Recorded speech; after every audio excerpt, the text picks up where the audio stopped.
Friday ain't black, cause we ain't buying shit. We ain't buying shit. Well, I stand up and never quit. We ain't buying shit. From the 25th of November to the 5th of December, remember, we ain't buying shit. We ain't buying shit. This Friday ain't black, cause we got each other's back. We ain't buying shit. We ain't buying shit.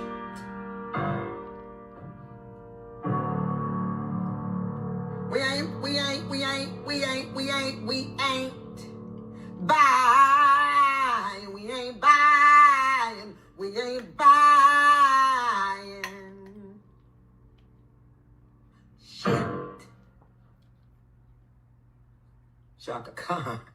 I don't care. All I care about is my relatives. Let me drive this home. All I care about is a nigga disrespecting my relative, nigga. That's all I care about, boy. That's all I care about. Woo! Woo! Shit!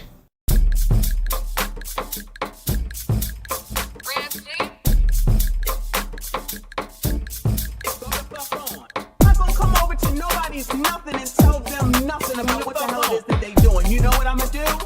I'm gonna leave it alone and I ain't going back. If you don't like what you hear here, if you don't like what you hear here, if you don't like what you hear here, go the fuck on. If you don't like what you see on Kendra Damn G, go the fuck on. If you don't like what you see over on Ashley's show, go the fuck on. Why is it that y'all think that you can control shit? Get your own YouTube channel, start it the fuck up, and do whatever the hell it is that you want. But I promise you, I'm not gonna come over to nobody's nothing and tell them nothing about what the hell it is that they're doing. You go the fuck on. If you don't like what you hear here, go the fuck on. If you don't like what you hear here, go the fuck on. If you don't like, go the fuck on. If you don't like what you hear here, go the fuck on. Go the fuck on. Go the fuck on.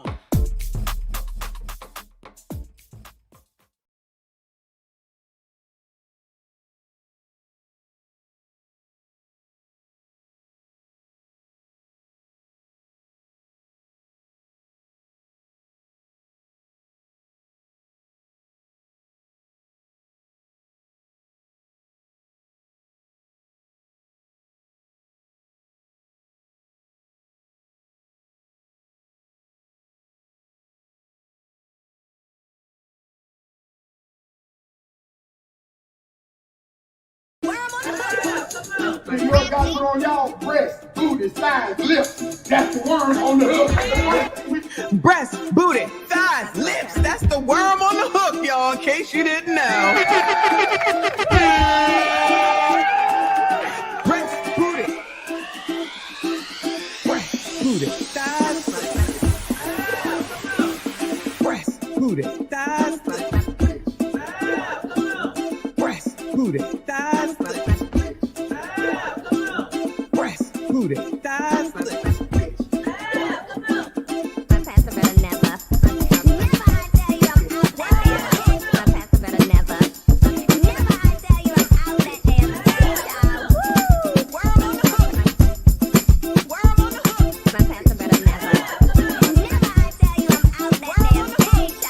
booty, thighs.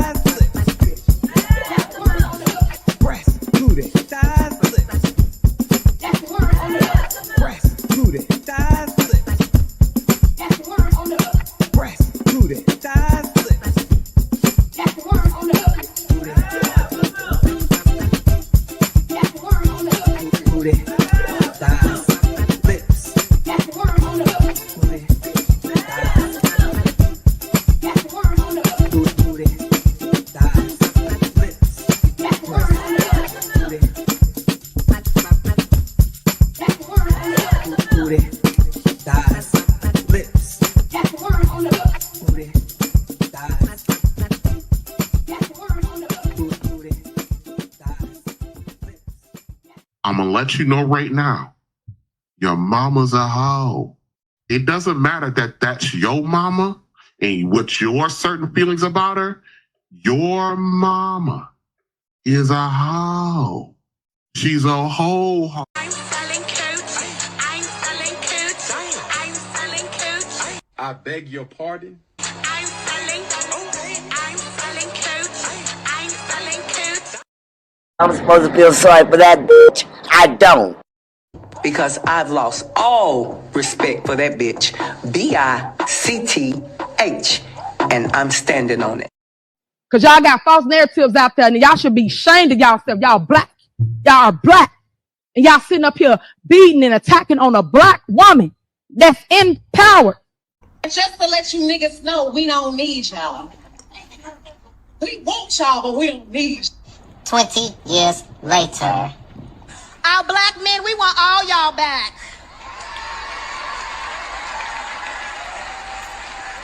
Because we love you, we see you, kings.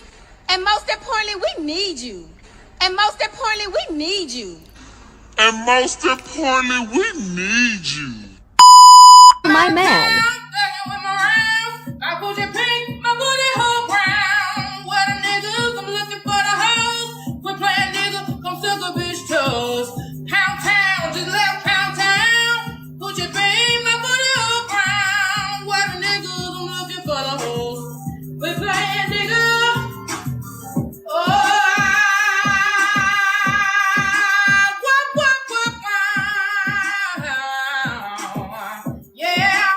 See my man.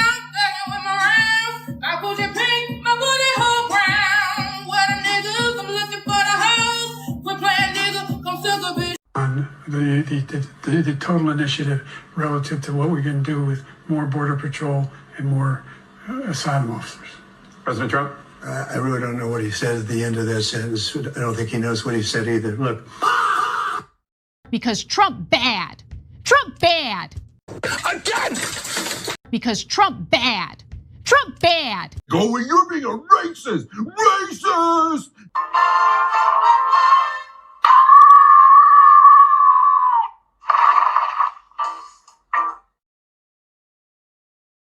I'ma tell you. I'ma tell you. You're not gonna tell me. I'ma tell you. I'ma tell you. You heard what I said? Because I'ma tell you. You're not gonna tell me. I'ma tell you. No. Black women are the leaders of this culture. And if we aren't happy and satisfied, it's going down. For every man, there's a woman.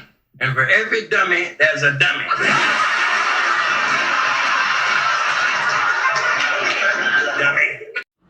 We like free stuff. So we came out here to get all this free stuff. But then the car saying, you can't get the free stuff. What? Cause the people want to take it. And how y'all gonna take some stuff that ain't even yours? It's free.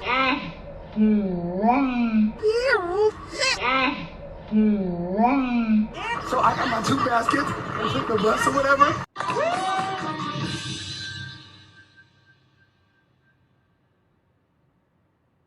Wait a damn minute. We get down here, we get some free stuff.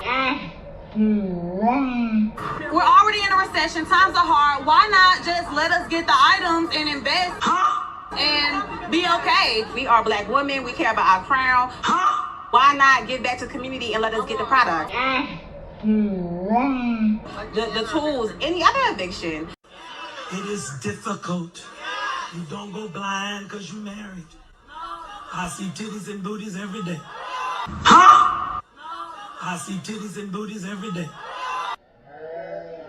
I see titties and booties every day. I see titties and booties every day.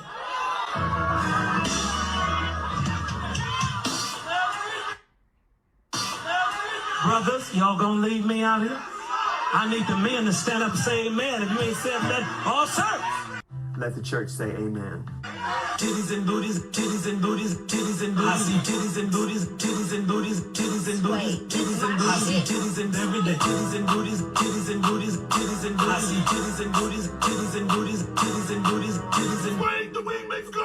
shit is that? Booties and titties and titties and booties, titties and titties and titties and every day. Booties and titties and titties and booties, booties and titties and titties and booties, booties and titties and titties and booties, booties and titties and titties and every day. Titties and booties, titties and booties, titties and booties, titties and booties, titties and booties, titties and booties, titties and booties, titties and booties, titties and booties, titties and booties. I need the men to stand up, say amen.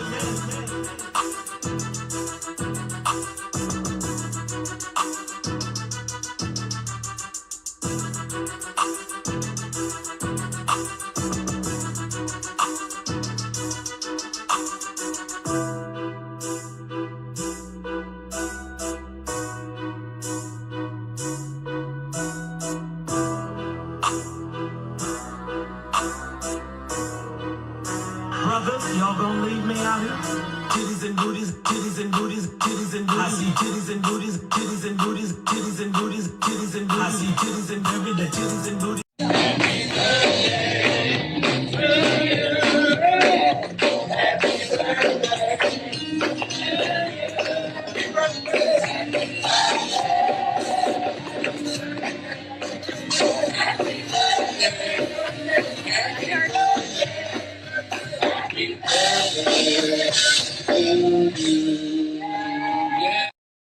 Good morning, besties. Happy Saturday. Let me know if you can hear the sound machine. I see you. I appreciate you. Please make sure you hit the like button for me. Subscribe if you are normal. Shout out to y'all. I know I'm late.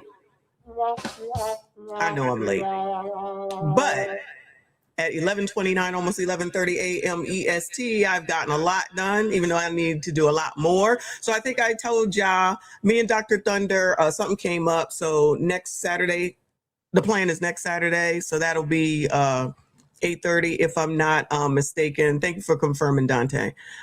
Should be next Saturday, 8:30 a.m. So look out for that. Shout out to Dr. Thunder and everything that he's doing. So funny. A lot of shows help me get through the workday, y'all, because these jobs is wilding, including mine. Okay, wilding. I just leave it at that. Shout out to those that are working though. Somebody got to make the donuts. Shout out to Generation X. Remember that? Time to make the donuts. We had so many good commercials, y'all. I don't watch commercials anymore because I stream everything, or I'm on YouTube. So I don't know if there's any good commercials out there. Child, these people don't know. Child, these people do not know. And we learn so much from some of those, well, not the Dunkin' Donuts commercial, but some of these commercials and some of these Saturday morning cartoon commercials and all that type of stuff. Child, what these dummies learning? My bad. I'm sorry. I'm gonna be good today. I'm gonna try my best not to curse. Okay. I'm working. Listen, I can work on myself. I know that, there's people out here that act like they know everything and they don't have to answer to anything and they got it all going on. Y'all already know who it is. There's no improvement necessary. Child, if you think that you're perfect, then you are the problem. Let me just tell you that, right? Believe what you want. Blame your damn mom. I don't care. If you think you are perfect, then you are the problem. How many times do they get on Kendra Gilliam's show talking about when she's like, you name 3 things? I don't know if she still asks the question. Probably do. She don't change shit. Name 3 things you have to work on.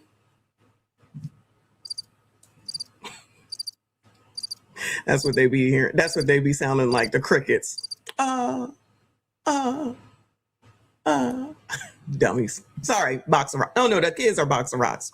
Dummism all 2026 going into 2027. Because obviously we see that's what it is. Because you got what's wrong is right, what's right is wrong. You have people who are criminals having money raised for them. Unfortunately, we got to go look at this Lindsay Clancy again. We're not going to spend a lot of time on it because I'm not trying to get depressed, okay? It's depressing though. It is depressing. However, I got a lot of white people news today. Child, the Lindsay thing is enough of white people, right? But I got other things because white people out here wilding too. The pros over here thinking that, you just a white supremacist talking points, child. I don't be worrying about them damn white people because they're going to be fine. And y'all know it too. But y'all wilding a little bit too much. And I can't just wait until White People Wednesday. I got to show that y'all crazy. All right. Because y'all popping up too damn much for my taste. And if you making the black blogs, y'all wilding. Y'all wildin'. So get your sensitive asses together, okay? Because you ain't absolved. Ever, never, no way. I said that, I meant that.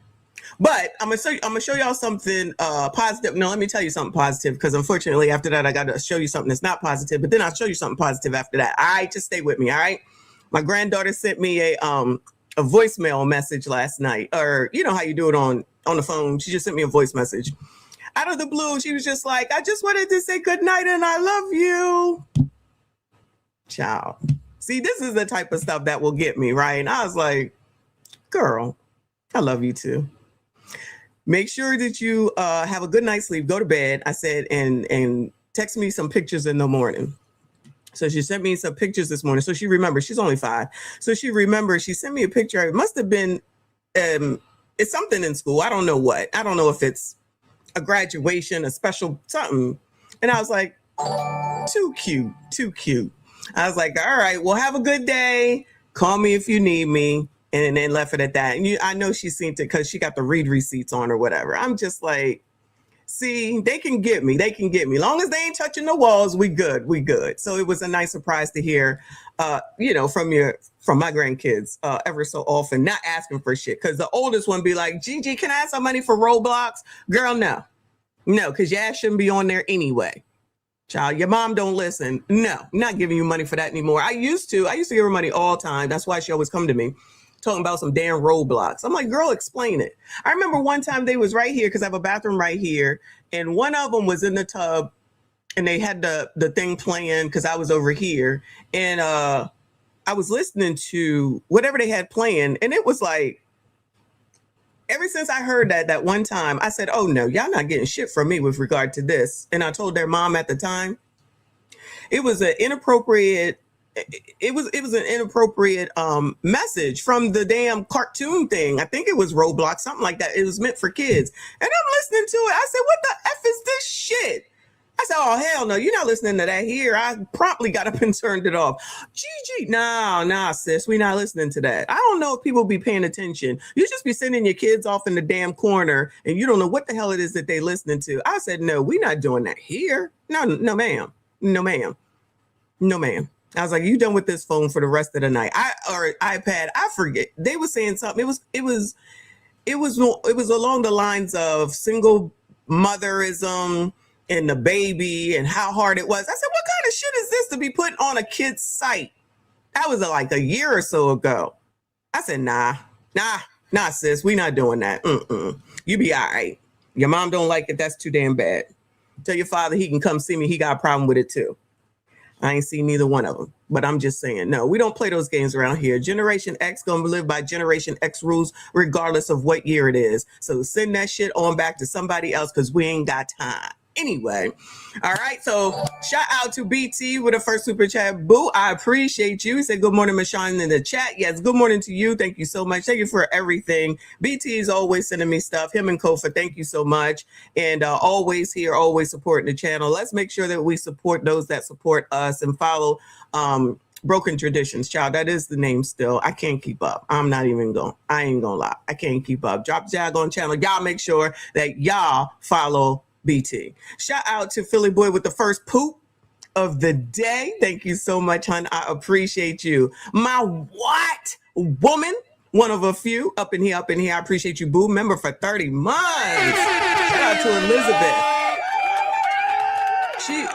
She got a light bright sun, light bright hair, damn near white. Well, half white anyway. No offense, boo. She said, good morning. I'm not claiming any of these crazy white people, especially those liberal women. Remember Diane Downs, who SHOT'd her kids for her man? No, I don't remember that name. We talked about Susan Smith yesterday, but I believe it, child. I believe it.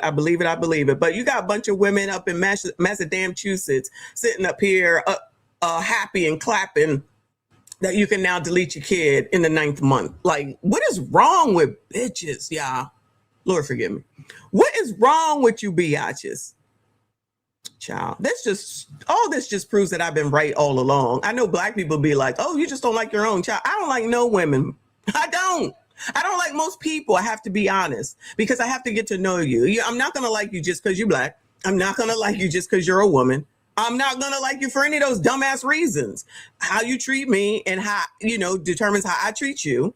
And if you crazy, you crazy. You gotta go. I told you, one of my best friends, one of my very good friends, she was crazy to begin with, and everyone around me was like, "Girl, she crazy." I was like, "Yeah, I know, but she cool with me. We good. I know she crazy. I knew it, but she's good with me.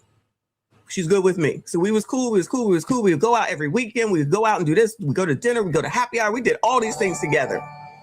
That heifer one day tried to talk about one of my other friends. I told y'all this. One of my ABCDs, and laid him out in front of me. He was a middle strip club, and I was like, "Girl, what? We was just in the gym with him. How come you didn't say anything to him then?" I don't like stuff like that. I don't like when people talk behind other people's backs, especially when you're right there to say something to them. Say it to him. We were right with him. "Oh, is that what we're doing? Oh, is that what we're doing?"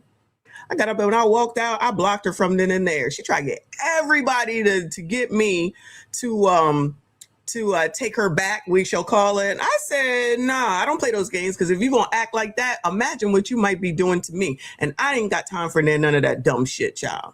Oh, all these people was like, "Good, we couldn't stand her anyway." I was like, "Y'all, I already know." I already know, but I don't listen to what other people say.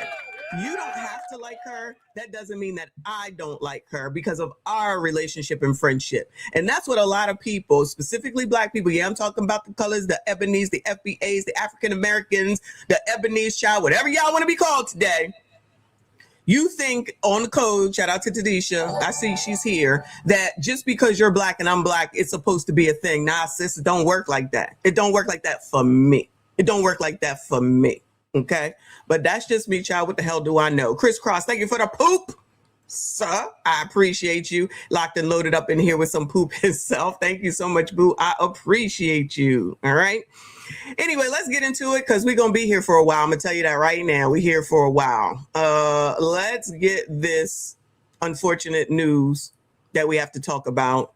Rest in peace to Eddie Kane Jr., okay, also known as Michael Wright. He died, I believe, last night or this morning.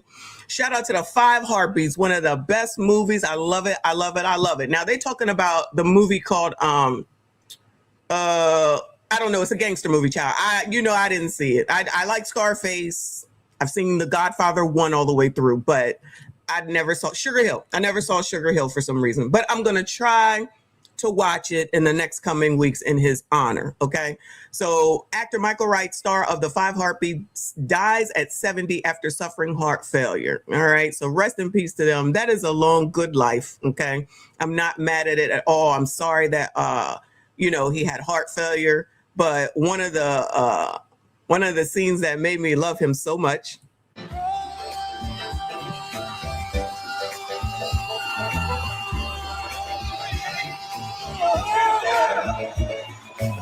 It takes more than love to build it up, to build it up. I feel like going on. Take your time. Though the storm is raging. I wish they had put up the one where he comes up to them when he's strung out in the movie, and he's like, "Raindrops keep fall." Oh, broke my heart. Rest in peace, Michael Wright. Shout out to Robert Townsend, who did this movie. This Leon, I love me some Leon, child. That's the Real Housewives ex-husband. Robert Townsend, Michael Wright, and child, I forget this dude's name. I forget his name. There's the other one called, what is it, Dapper? Ain't it his name? The tall, light-skinned one, light, bright, and damn near white. I forget his name, child. I love the 5 Heartbeats, though. I have to put that on the list of things to watch in his honor as well. Again, rest in peace to Michael Wright, Eddie Kane Jr. And shout out to Robert Townsend for making that movie, too. I think Sugar Hill was... Who made Sugar Hill? Is it? I don't know who made it. Who made that movie, y'all? I want to feel like it's Spike Lee, but I don't think it's Spike Lee. If I didn't get this locked and loaded, thank you for the poop. I appreciate you. And thank you for the laughing disco, hun. Thank you so much. I appreciate you. Dresser, yes. I liked him too. Like me some Dresser. Anyway, rest in peace to him. Let's go to white people. Let's go to see what's going on with the white people, child, because the white people is out here, white people. And y'all know Kim Zolciak, formerly Zolciak. I don't know if these people are divorced or not. So Kim Zolciak married Croy Bierman, right? This is way back when the Real Housewives of Atlanta was a thing. And she was out here. She was the first. Well, yeah, I think she might have been the first whore. I think she was before Kim, right? Because y'all said that Kim is a hoe. This one was messing with a man that was like 78 years old and she was like 30-something. If that ain't whoring it up, I don't know what is. And specifically came out here and said that he was giving her all this money and everything, right? That was on the show. That was a known thing. Here come Croy Bierman. He was young. He was, compared to her, they was like 15 years apart or so. Child, he came out here and married this woman. I'm like, nigga, what? I'm like, what? He came out here and married her. What?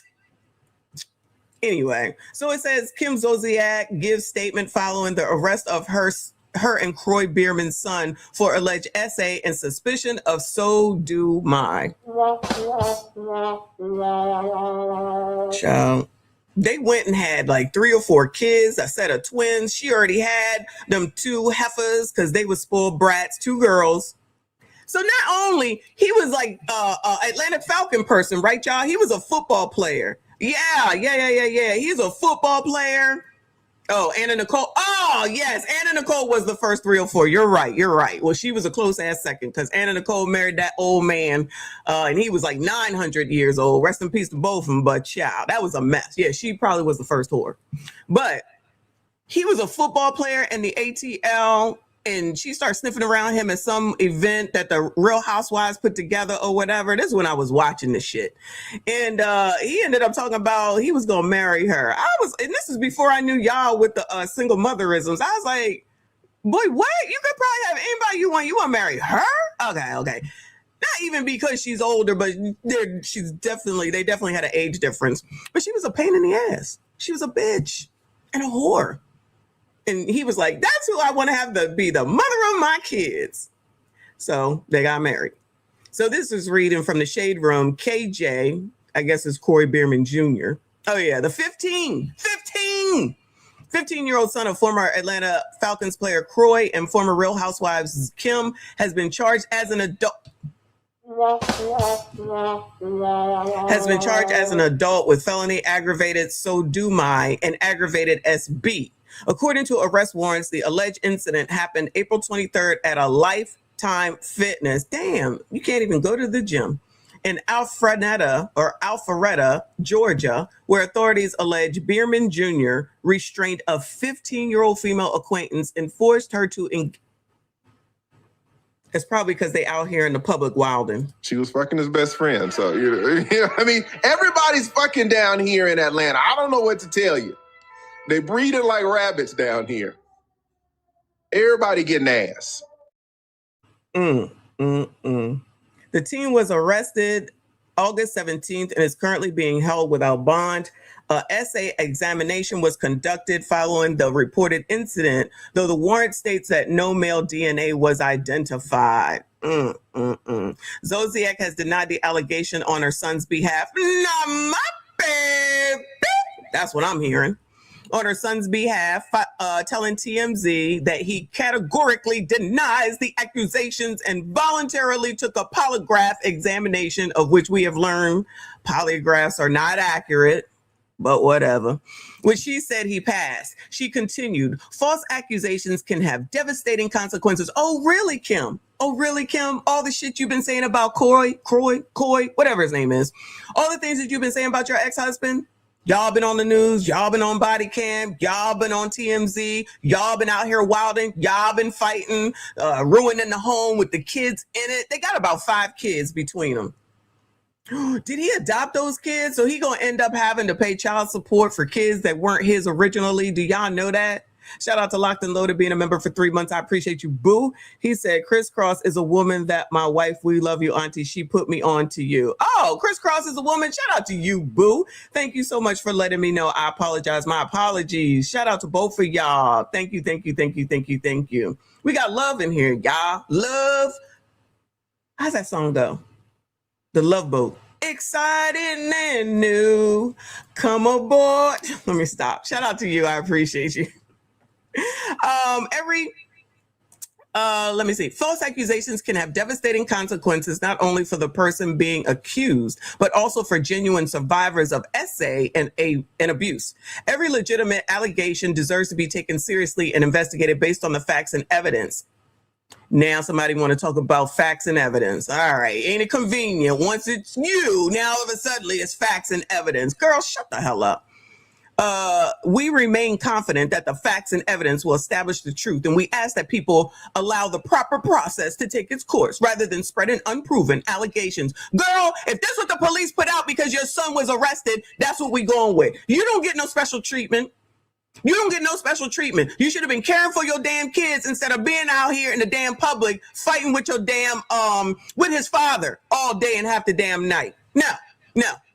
F that. We talking about his redheaded ass, because you should have been mothering his ass instead of worrying about what the hell his father was doing and been normal.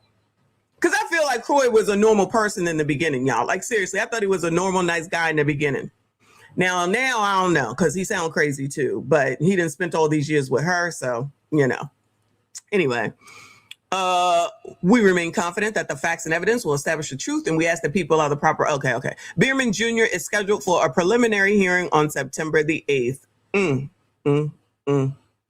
How about the fact that you wouldn't want your kid to even come to this point? How about that? There are some issues there. Don't act like this is wrong, okay? But this is another woman. First of all, she didn't have to say shit. But now all we're hearing is, not my baby.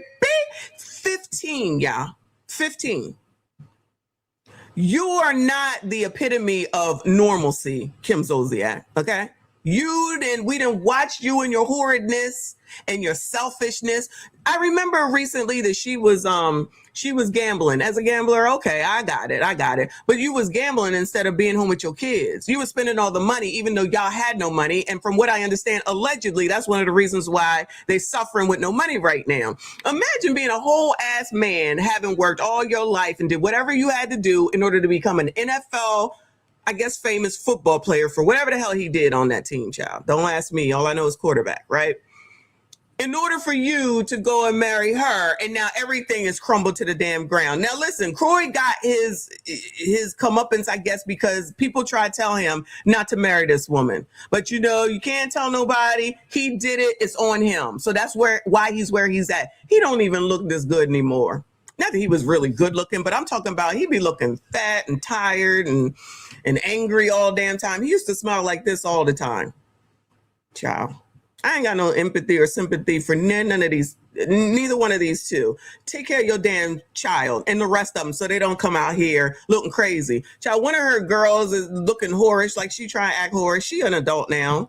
And out here, at last I seen, looking like she wanted to take after her damn mom. So, whatever. White people, get your people. Crisscross, thank you, hon. Thank you for the poop, girl. I appreciate you. Shout out to all of y'all that are here. Hit the like button for me. Subscribe if you are normal. Child, white people just making the news on all the damn black blogs, child. Spiritual world. Pennsylvania soccer star Caroline Hines. Is that the catch-up fatally? Oh, STABB. Boyfriend accused of deleting her as his mom. Goodbye. Child, goodbye. Boyfriend accused of deleting her as his mom allegedly helped dump her body.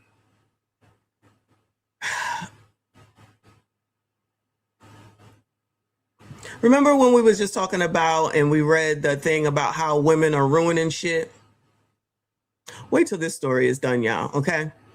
Spiritual world. 18-year-old college soccer player Caroline Hines was found STABB to death inside her vehicle in Washington County, PA. Wow, this was here. I hear about this on August 20th.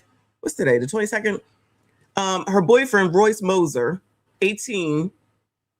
Child, if y'all don't get your boxes of rocks, child, if y'all don't get your boxes of rocks, has been arrested and charged with criminal homicide while his mother, Rachel Moser, faces multiple charges for allegedly helping him cover it up. Where the daddy at? Where the daddy at? Caroline Hines was an incoming freshman and Division II soccer player at Penn West University's California campus. She had just graduated from Peters Township High School in June. After Hines failed to check into her campus housing, her family tracked her phone and alerted 911. Authorities found her body in the rear hatch of her Jeep Cherokee near the California Area Public Library. Blood was found both inside and outside the vehicle, child. According to investigators, the couple met up at Moser's father's house. Okay, so there is a daddy. It sounds like they're not together because it says Moser's the boyfriend. Excuse me. Moser's the deleter. So met up at Moser's father's house. So the mom and dad are not together to discuss the future of their 4-month relationship. Is Nicole here? Yeah, I'm about to shut this shit down. I'm about to shut this shit down. A 4-month relationship. 4 months. Not that any amount of time is a reason, but 4 months and now you deleting her?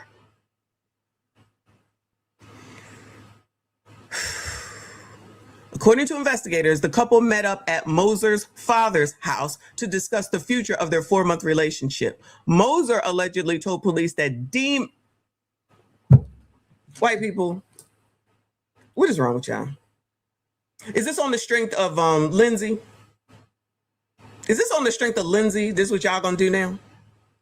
Moser allegedly told police that demons told him to hurt his girlfriend. He went inside the house to grab a large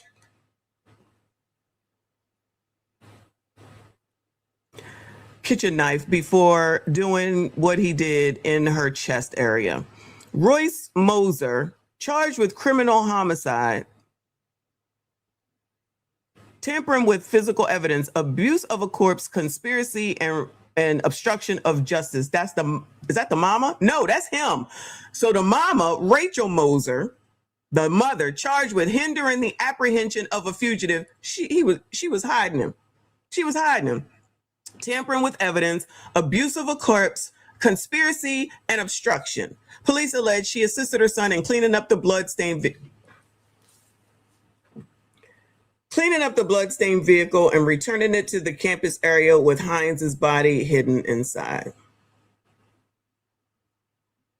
Wow.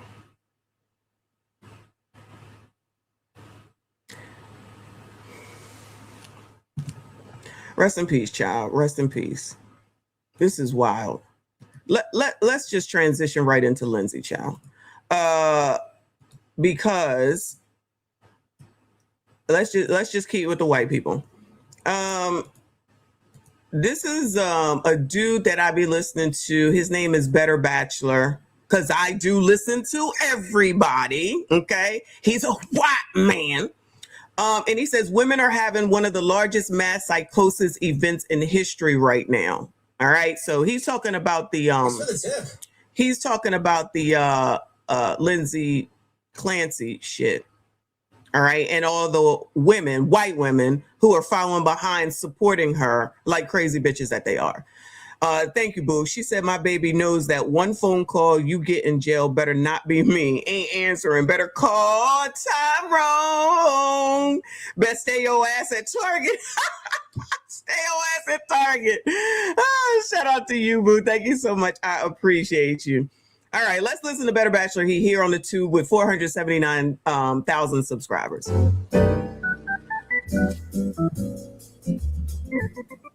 American women are currently going through what can only be called as a mass psychosis outbreak. Millions of women online are going completely crazy over something that they think will make them relevant and get them attention online, and it is at the detriment of society. Now, many people, and I mean when I say many people, hundreds of thousands of people online are currently freaking out, realizing that we have so many women that are having mental illness outbreaks here in the United States, to the point where you have... I think it's attention. Me personally, I think it's just attention. You know how when somebody does something and then other people want to copycat it, I think it's a lot of copycats.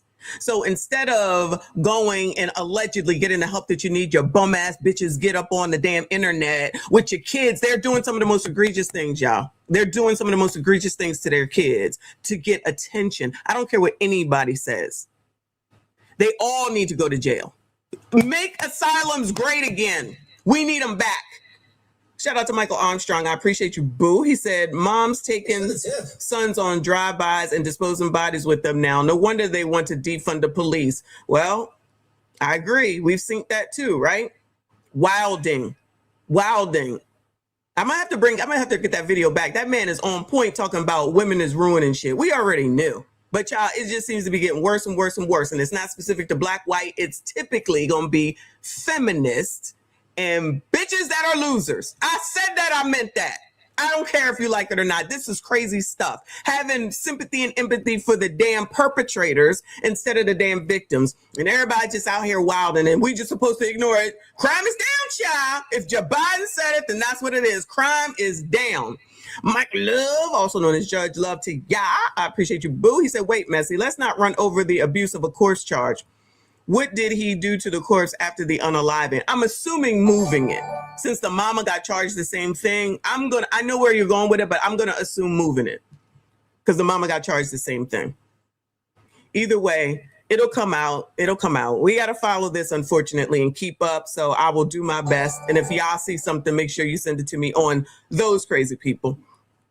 Because I want to make sure that the mamas get charged too. They need to go to jail. They want to do the not my baby, of which we've been pointing it out for how long? How long we've been talking about this, y'all? Forever. These bitches been crazy. That's why I'm telling him, shout out to him and his point of view, that's fine. That's why I'm telling him, nah, there's nothing wrong. They just need some damn attention. I blame every single last one of them, but TikTok does not help.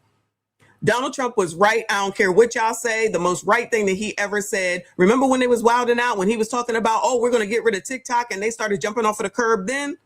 All them heifers, a bunch of heifers, carrying on because of the alleged getting rid of TikTok. And what did they say? The kids. Child, wasn't no damn kids. Y'all just don't want to listen to nobody. Because Trump bad. Trump bad. Again! Because Trump bad. Trump bad. Going, you're being a racist. Racist! Now you see where we at, because y'all got to have TikTok so bad. Using that as your damn open book diary. Child, shout out to you, Mike. Mike Love, I appreciate you. Hey, Mr. DJ. We got another DJ in the house. Thank you for the jewels, 100 jewels, boo. Thank you for another 100 jewels. I appreciate you. D-Lo, thank you for the 100, hun. I appreciate you. Chris Cross, thank you for the flower, hun. I appreciate you, boo. All right, let's hear what he got to say. Of politicians, some major actors in Hollywood, some of the biggest names in broadcasting, talking about how they didn't realize so many women were crazy. And perhaps we actually do need to look into removing some of their rights, getting them off social media, or getting them some mental help. It is really that bad. Now, the American Psychological Association defines this phenomenon, the spontaneous outbreak of atypical thoughts, feelings, or actions in a group. Manifestations may include psychogenic illness, collective hallucinations, and bizarre actions. And that is exactly what is happening right now. And I'm going to touch on that and talk about it a little bit more. But it is to the point where women are now asking themselves, are we going to have our rights taken away? Now, these are the sane women. These are the women that understand what is going on. But they're seeing this and they're saying, you know something, we might be losing our rights. This comes from a bird, is the username, at Olive Veger, I guess. She has 79. I thought he was calling her a bird. I'm sorry. 100 followers, not followed by a lot of people. It's a smaller account. But she, retweeting one of these manic episodes these women are going through, she says, we're going to have our rights taken away, aren't we? And this got 82,000 likes. A lot of people are saying, yes, you should. Women have gone too far off their rockers. Now, this is regarding Lindsay Clancy. Now, I understand, and I said this last video I did about this topic, it's not about Lindsay Clancy, the woman that ended her 3 kids. It's the fact that millions of women are claiming to be, quote unquote, the same Lindsay, as a new social media trend follows along. And people are realizing this is like he just said, it's a social media trend. They think this shit is cute. They think this makes damn sense. And showing their kids online doing the shit to their kids for likes and views. You can't listen, y'all. If we can sit here and say setting up the camera and crying and editing is crazy, but they know what they're doing. then don't tell me that these bitches putting their kids on is now some psychosis and they just don't know what they're doing. These bitches know what they're doing. Just when they're sitting up here talking about we can't stand men. Remember the bitch from yesterday? Lord forgive me, I'm trying, y'all. Remember that heifer from yesterday? The first thing she said is men. This Lindsay Clancy thing has nothing to do with men, but they're gonna find a way. They're gonna find a way. Feminists. Somebody said Me Too. Bitches just want to find a way to say it's all men's fault and we don't get no help and support. 1 minute is we the best, we got it going on. You can't tell us. This is all bitches, okay? Forgive me. This is all heifers, right? Then the next minute it's like, oh my God, everything that we go through. Look what we go through having kids. Stop getting these heifers pregnant. Stop it. Let there be no more kids. We just fail as a society. F it. I ain't gonna be here anyway. Let it go. Because if this is the best that these bitches have and you can't tell which is which, they all crazy. And ain't enough people talking about it as far as I'm concerned to combat this shit. I'm going to keep saying that. It's not enough bitches coming through. F it, y'all. It's a done deal. It's not enough bitches coming through saying, no, we not accepting this. This is crazy. This is bullshit. Ain't no way. Ain't no way. You just need some attention as per usual. You think somebody gives a damn about you? We don't care about you. I don't. Let me say it with my whole chest. Like Funky Doniva says, I don't give a damn about none of y'all. You not fooling nobody. I know bitches, y'all. This shit is for attention. A person that really has issues is somewhere suffering with actual issues. They're not getting on the TikTok or Twitter and saying shit and making videos. I'm telling you, I don't care what nobody says. Argue with your fucking mom. Amazing. That's what it is. They need attention so damn bad. For fucking what? These people already married for the most part. You have a family. Your income is secure. You got a whole decent husband. It's not enough. When is enough? Now you gotta make yourself be big. And I don't even think it's about the likes, y'all. I think it's about the attention. They gotta hold on to something to be like, oh, look, there's somebody talking about me. There's somebody looking at me. Yeah, because you're crazy. There's nothing wrong with these people. It's just more trend following, not trend, Trend, trend following. Good morning to the Squeegee Kid. Thank you so much, boo. I appreciate you. He said, ironically, it was 7 years ago when I searched how to move past a bipolar woman. The first channel YouTube recommended was Better Bachelor. Second channel was The Godfather. Oh. Shout out to both of them. And to you, sir. He said, salute Michon in the chat. Thank you so much, hon. I appreciate you. Wow. This is crazy. This is wild times. Be careful. That's all I got. Shout out to Mike Love. Thank you for another 5. He said, the longer you keep them out of the kitchen, the wilder they become. Not an MSG message. Shout out to the MSGs up in here. Hit the like button. Subscribe if you are normal. Yeah, well, we're not going back. I can hear Cam now. We're never going back. So now you got all these bitches all across the board. Nah, we just gonna say black and white, child, because I don't think the Asians is wilding. And because I was watching CGA yesterday. Shout out to CGA. I heard if you're listening that you shouted me out. Thank you, boo. I appreciate you. If I'm ghost listening, I'm ghost listening. I haven't been able to listen too much this week, but I did listen to him yesterday or the day before yesterday.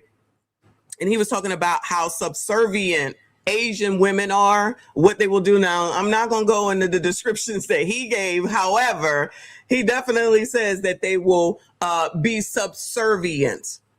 And you know, these bitches probably don't even know what that word means. They don't want to hear the word serve in any way, shape, or form. They got all the solutions and don't know shit, okay?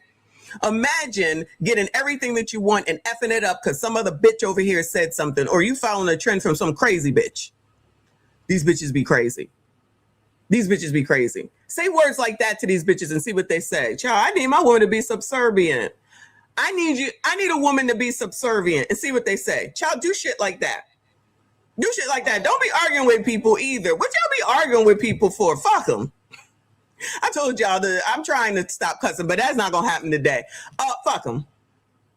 Y'all want y'all to go say that the next time you go out with somebody. Child, do you believe in being subservient to a man? And she gonna be like,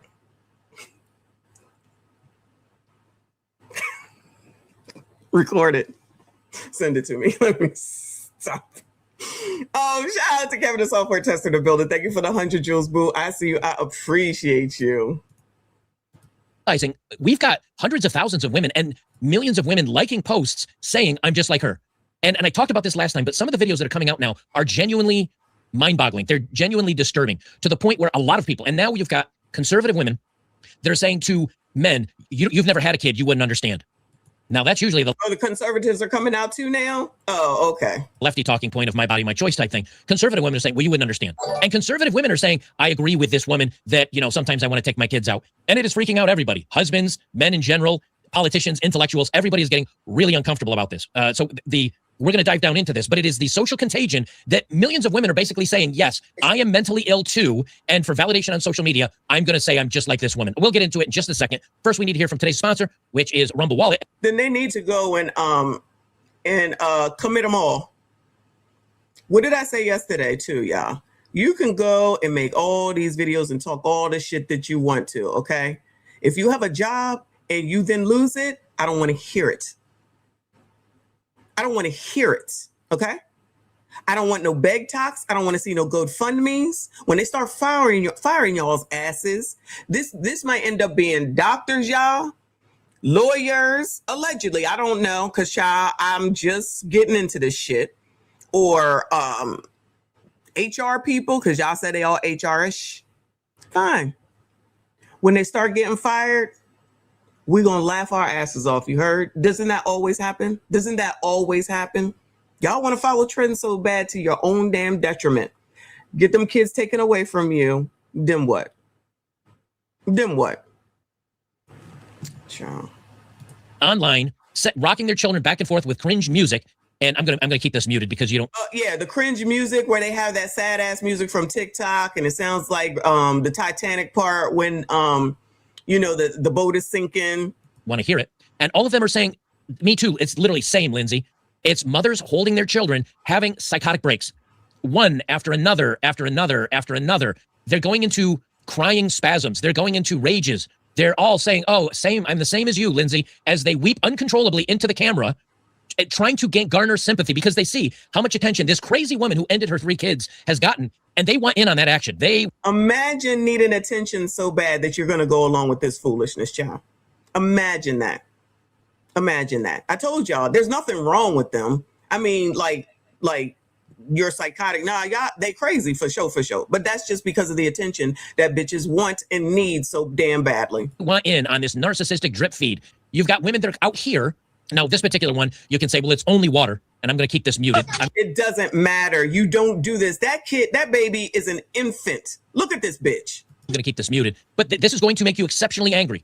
She's gone on social media. Of course, she's middle-aged, 30-ish, 40-ish, covered in tattoos, and she's splashing cold water. On her kid to get a reaction out of the kid until the kid starts crying and freaking out. And she's just laughing about it. Now, I don't know about you, but as a dude, if I were... That's not somebody that's got a psychosis. That's just a bitch bitching, okay? Being a bitch and needing attention at the expense of her kid. How long have I been saying that these bitches don't give a fuck about their kids? Y'all think it's just black people. No, these bitches crazy too. I just talk about black people because I'm black. But y'all, let's talk about it. White people, let's talk about it. What the fuck? What the actual fuck? We're posting myself blowing smoke in the face of a kid or splashing water on them or crying, having a mental breakdown while I'm holding on to my child, I'm pretty sure there would be a call for removal of my kid, a call for some. I think you said if men were doing this, where would we be? What do you think would be happening if you sassy straights all in was doing this shit? What would happen, y'all think, if you sassy straights all y'all started getting you let me not just say kids, your babies, your infants, and started doing this dumb shit? What do you think would happen? They'd be like, it's okay. And then started doing a GoFundMe for the man that got accused and y'all allegedly following behind. And these bitches want to act like men aren't necessary. No, y'all ain't necessary. Something to happen to me. But in the meantime, you've got tens of thousands of women having mental breaks online, crying, sometimes holding their kids, sometimes not holding their kids. Posting all their kids online here in these instances, just saying, pay attention to me, pay attention to me, pay attention to me, pay attention to me, all of them. Then you've got ones like this. My therapist told me throwing ice into the bathtub is a great way to release anger. 1010 would recommend. And they're just... If she has a therapist telling her to do that, it's a bitch. Slamming ice into bathtubs to release their anger. Not just one, not just two, not just 3. Now look, and this is, I'm saying this in all seriousness. If thousands, tens of thousands of men went online showing themselves punching holes in walls and saying, you know what, I agree with this guy that ended his family, I'm just like him, there would be... Let me acknowledge y'all locked in loaded for the happy poop. I appreciate you, but I wanted to catch, hold on. Jesse, I think it says Jessica Rabbit. Give the kids to the dads. Moms are failing. You know damn well that's not gonna happen. That would just make too much sense, boo. That would just make too much sense. You notice none of them are saying or doing that? Nah, none of them. Because that's why I know this shit is for attention. That's it. This is how crazy these bitches are. That would be the first thing that you would do. You can't stand them anyway. Here, you do it. It's that bad. You do it. These bitches be married. I've had to do that shit. That's why you need to be married, be together in order to raise a kid. It is not easy, but it's not this. I don't care what anybody says. It's not this. Why wasn't they doing this before? Because that's not what it is. They just want to get on this bandwagon. Desperate ass bitch, lonely bitches needing attention. This is wild. You notice they never, ever say, you do it. You do it. I said, who I named yesterday? Maybe I was on the phone. Kofa, Trin, RBN. They raising their kids. I've never heard them complain. I mean, the regular complaints, but I never heard them complain, have a psychosis, say they was going to do this or do that. Not near one of them. Those are the 3 that come to my mind first. No, none of them. They raising their kid, their daughters and a son on their own. Nothing like that. They are not on the internet. They not on the internet showing dumb shit. None of that. They just doing what they got to do. Working, taking care of the kid, getting them what they need, back to school shit, fighting in court, all this shit. Don't need to be on the internet to be telling people and making crazy scenes and all that dumb shit.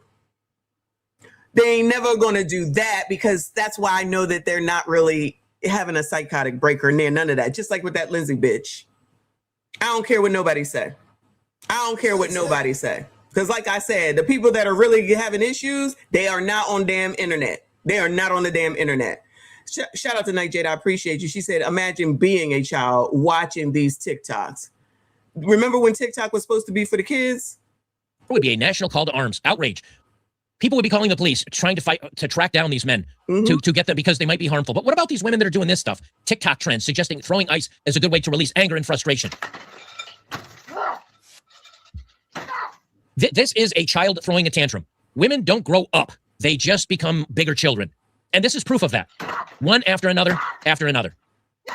And this isn't the only one. I mean, there are hundreds of thousands of these being shared online at the moment. Yeah. So Mike Smith said, and women say if they ran the world, there would be no war. Laugh out loud. They would blow this planet up, guys. And that's the good thing about it. The only good thing, in my opinion. I wasn't voting for no bitch for president anyway. I said that, I meant that. I don't care if they black. I don't care if they white. I don't care if they Italian. I don't give a fuck. I'm never going to vote for a woman to be president of shit. Please know and understand that. So what you're showing, bitches, is how crazy you are. And if you think that you're going to get a woman elected as president after some shit like this, good luck to y'all. Now, you wasn't getting elected anyway, because, child, if Hillary couldn't do it, then none of the rest of y'all going to be able to do it. But good luck to y'all. And then it's a bunch of white women, too. This woman crying over a toilet as her little kid is completely concerned why mommy got dressed up in a pretty dress, showing some cleavage, showing off her nice legs, and put on makeup and did her hair. Why is mommy putting on this performative show without any real tears? She set up the camera. Look, you've got to understand, this is a woman that got dressed up nicely, did her hair, put on makeup, set up a camera. Child, don't let me, I'm not going to TikTok to watch this. I can't do it, right?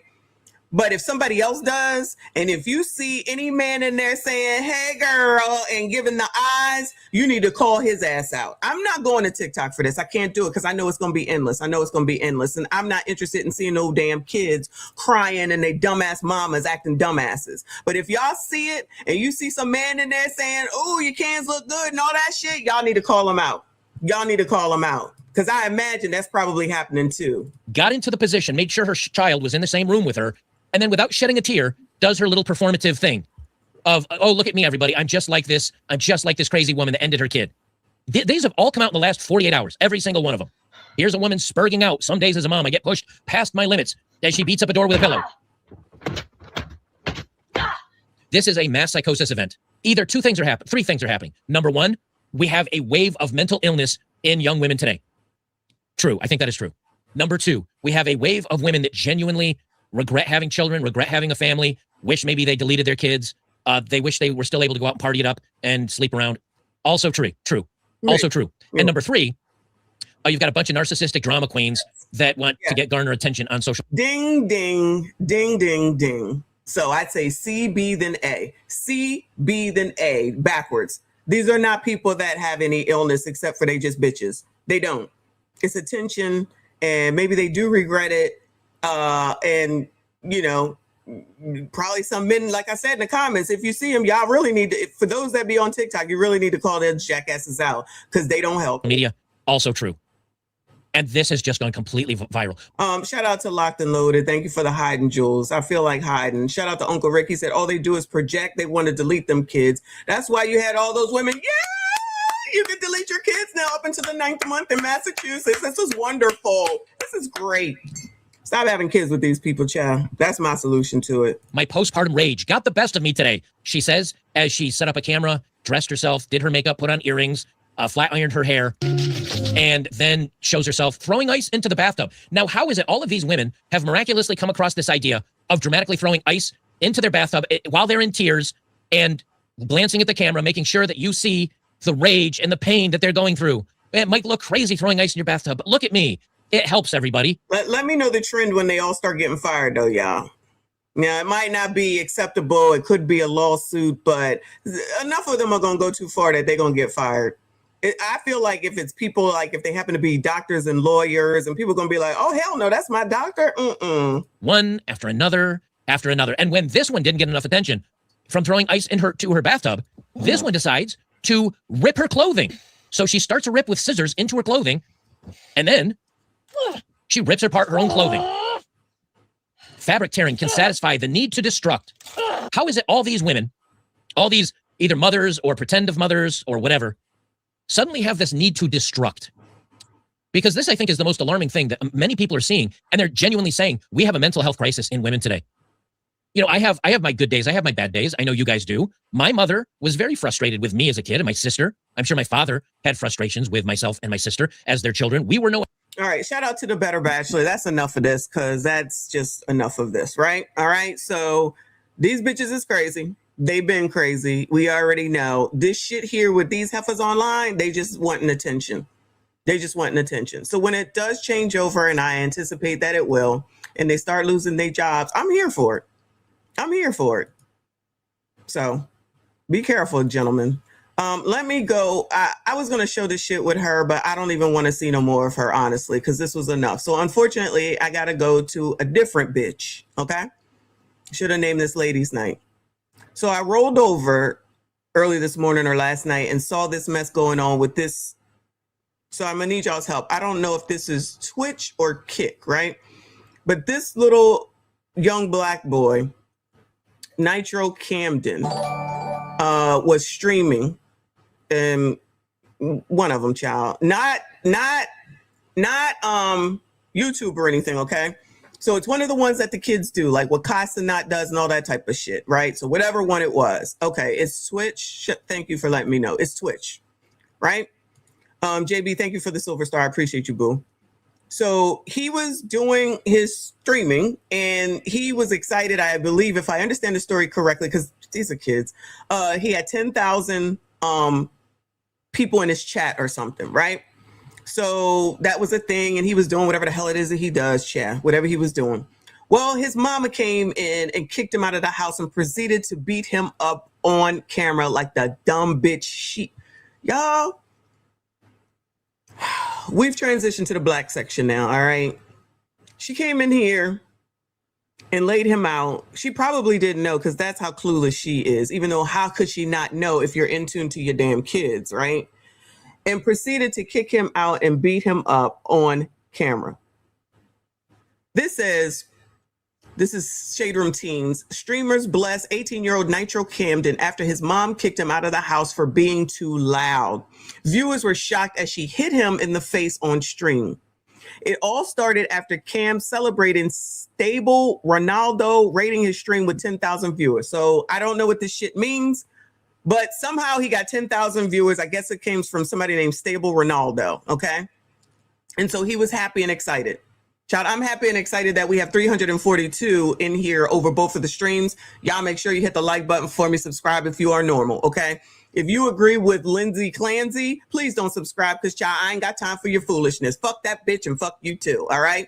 So let's hear what happened while I try to piece it. Well, let me read what they said. It says the streamer community is rallying behind fellow streamer Nitro Camden after viewers saw an intense situation unfold with his mom on live stream.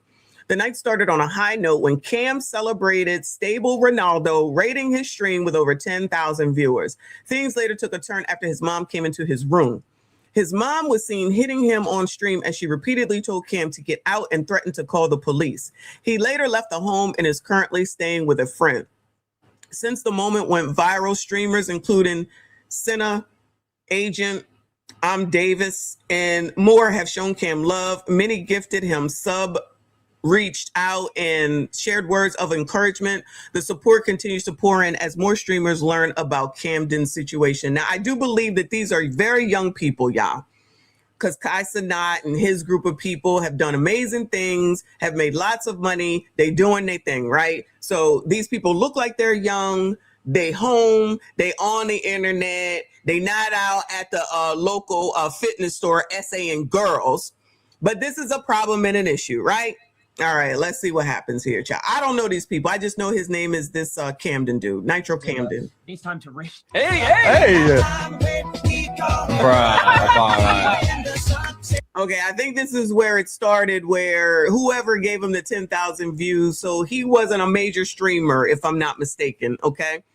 So the white dudes here, I guess gave him subs, child. Again, I'm not really well versed on how this shit works.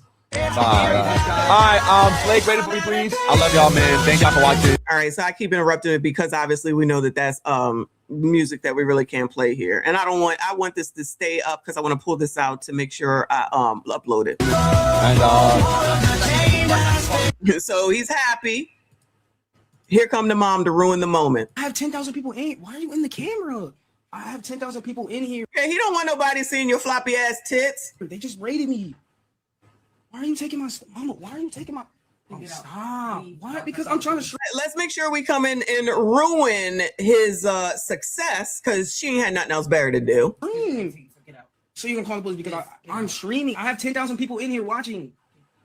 I just got raided. What are you doing? So I have to get out because I'm streaming too. I have to go do that. Tired of this shit. Bro, I'm walking away. You come up behind me and grab my face. Do not do that. Don't do that. I'm going. See, boys, and it's time to move. Go get your stuff. You gotta go. Go. Go get your stuff. Go get your clothes and stuff. Go. Go. Go. Okay, drop the police on you. Go ahead and go. You're done. I'm not playing this game. It's almost midnight. Go. Out of my room, my house, everything. This is all mine. Get out. Get out. Get out.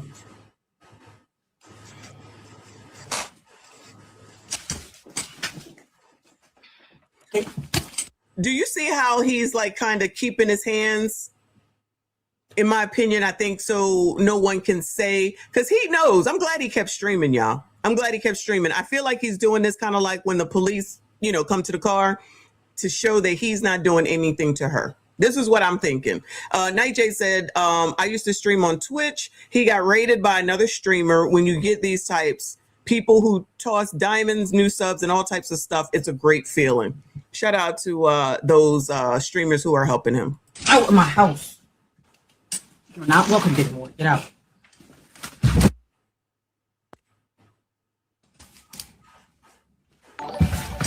Move. Stable Ronaldo said, what the F is wrong with people? Try to help out a smaller streamer and his mom does this? Yeah. Yeah. He just rated me. I promise you. All right, so this is where it started.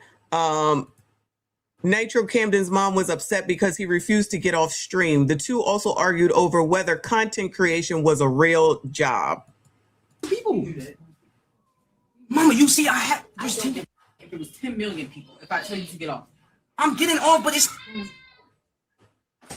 I'm trying to turn up, bro. I just got raided by Ronaldo, Marlon. Can I stay on for like 5 minutes? All my life, I've never had this much viewers. I appreciate, bro. I've been watching Ronaldo, Lacey, Marlon, Speed, Kai. I'm getting. Bro, I just got raided. All right. I'm never gonna get this opportunity again, bro. What am I doing? I don't have an attitude every time. This happens to be the only time that I actually blew up that somebody jumped. He just raided me. I promise you, he just raided me. Look. What do you mean? I just got raided with 10,000 people. Mama, you see, I had. If it was 10 million people, you're not realizing you're 18 now. Bro, I'm on. They're all watching you while laying in a bed, and you finna get kicked out, and you're worried about this. Like at one point, you gotta just. All right, bro. Okay, all right. I'm never gonna get this opportunity again, bro. It's the only time I never had that many people in the stream. They were donating everything. I never had that much people. Here. I did. I said, okay, I will. And there was that many people. You've seen it on the thing. It's okay. Yeah, I know this is a fake life. Because I want to be. It's fake because I want to be successful. Yeah, I've been doing this for 7 years. Still have that. Nothing wrong with that. It's like working a job for 7 years. You're gonna have to go. Because I want to be a real job. Two options. You better get. Yeah. You're not realizing you're 18 now. Bro, I'm on. Cam, if you can just message me privately, I don't want to. I feel weird doing a call with people. I message me privately, and I want to figure out some stuff with your money situation, so I can make sure to try to send you the money on Cash App or something, so you can get a hotel or whatever, even if it's something to just get out of there for a few nights. You know what I mean? Yes, ma'am. Thank you. So, thank you. So this is Senna sends Nitro Camden money to help with a hotel and take care of himself while encouraging him to prioritize his mental health. So hopefully he can even get a hotel, because I don't know that 18-year-olds can get hotels. But anyway, so shout out to Senna for trying to help him. I want to do that outside of the call and everything like that, and just try to help. I don't want to do this, like doing it live is kind of weird. I don't want to send you some subs and then you're stuck. You know what I mean? And the subs are going to your mom and she has your account. I don't want to do that. So if you could just message me and we'll figure that out, okay? All right, yes, ma'am. Thank you again, Senna. I appreciate everybody. You know, thank you. Yeah, I sent it to him. Hopefully he can get out of that situation. That is really sad. He got it? Okay. I'm sending him 2 payments because my bank won't let me send it all at once. So I told him I'm going to send him the other part of it in the next like few days. Cam, if you can just message me privately.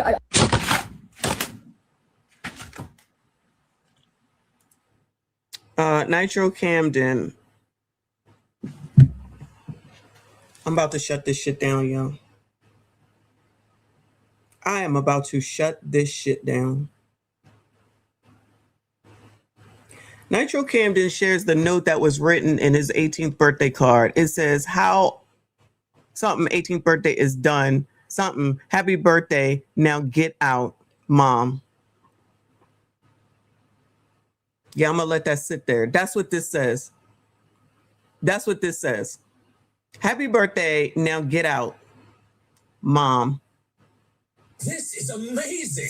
I want one of you bitches to help me understand. Like I've been saying, because I know you bitches. You don't give a fuck about none of these kids. None of these damn kids.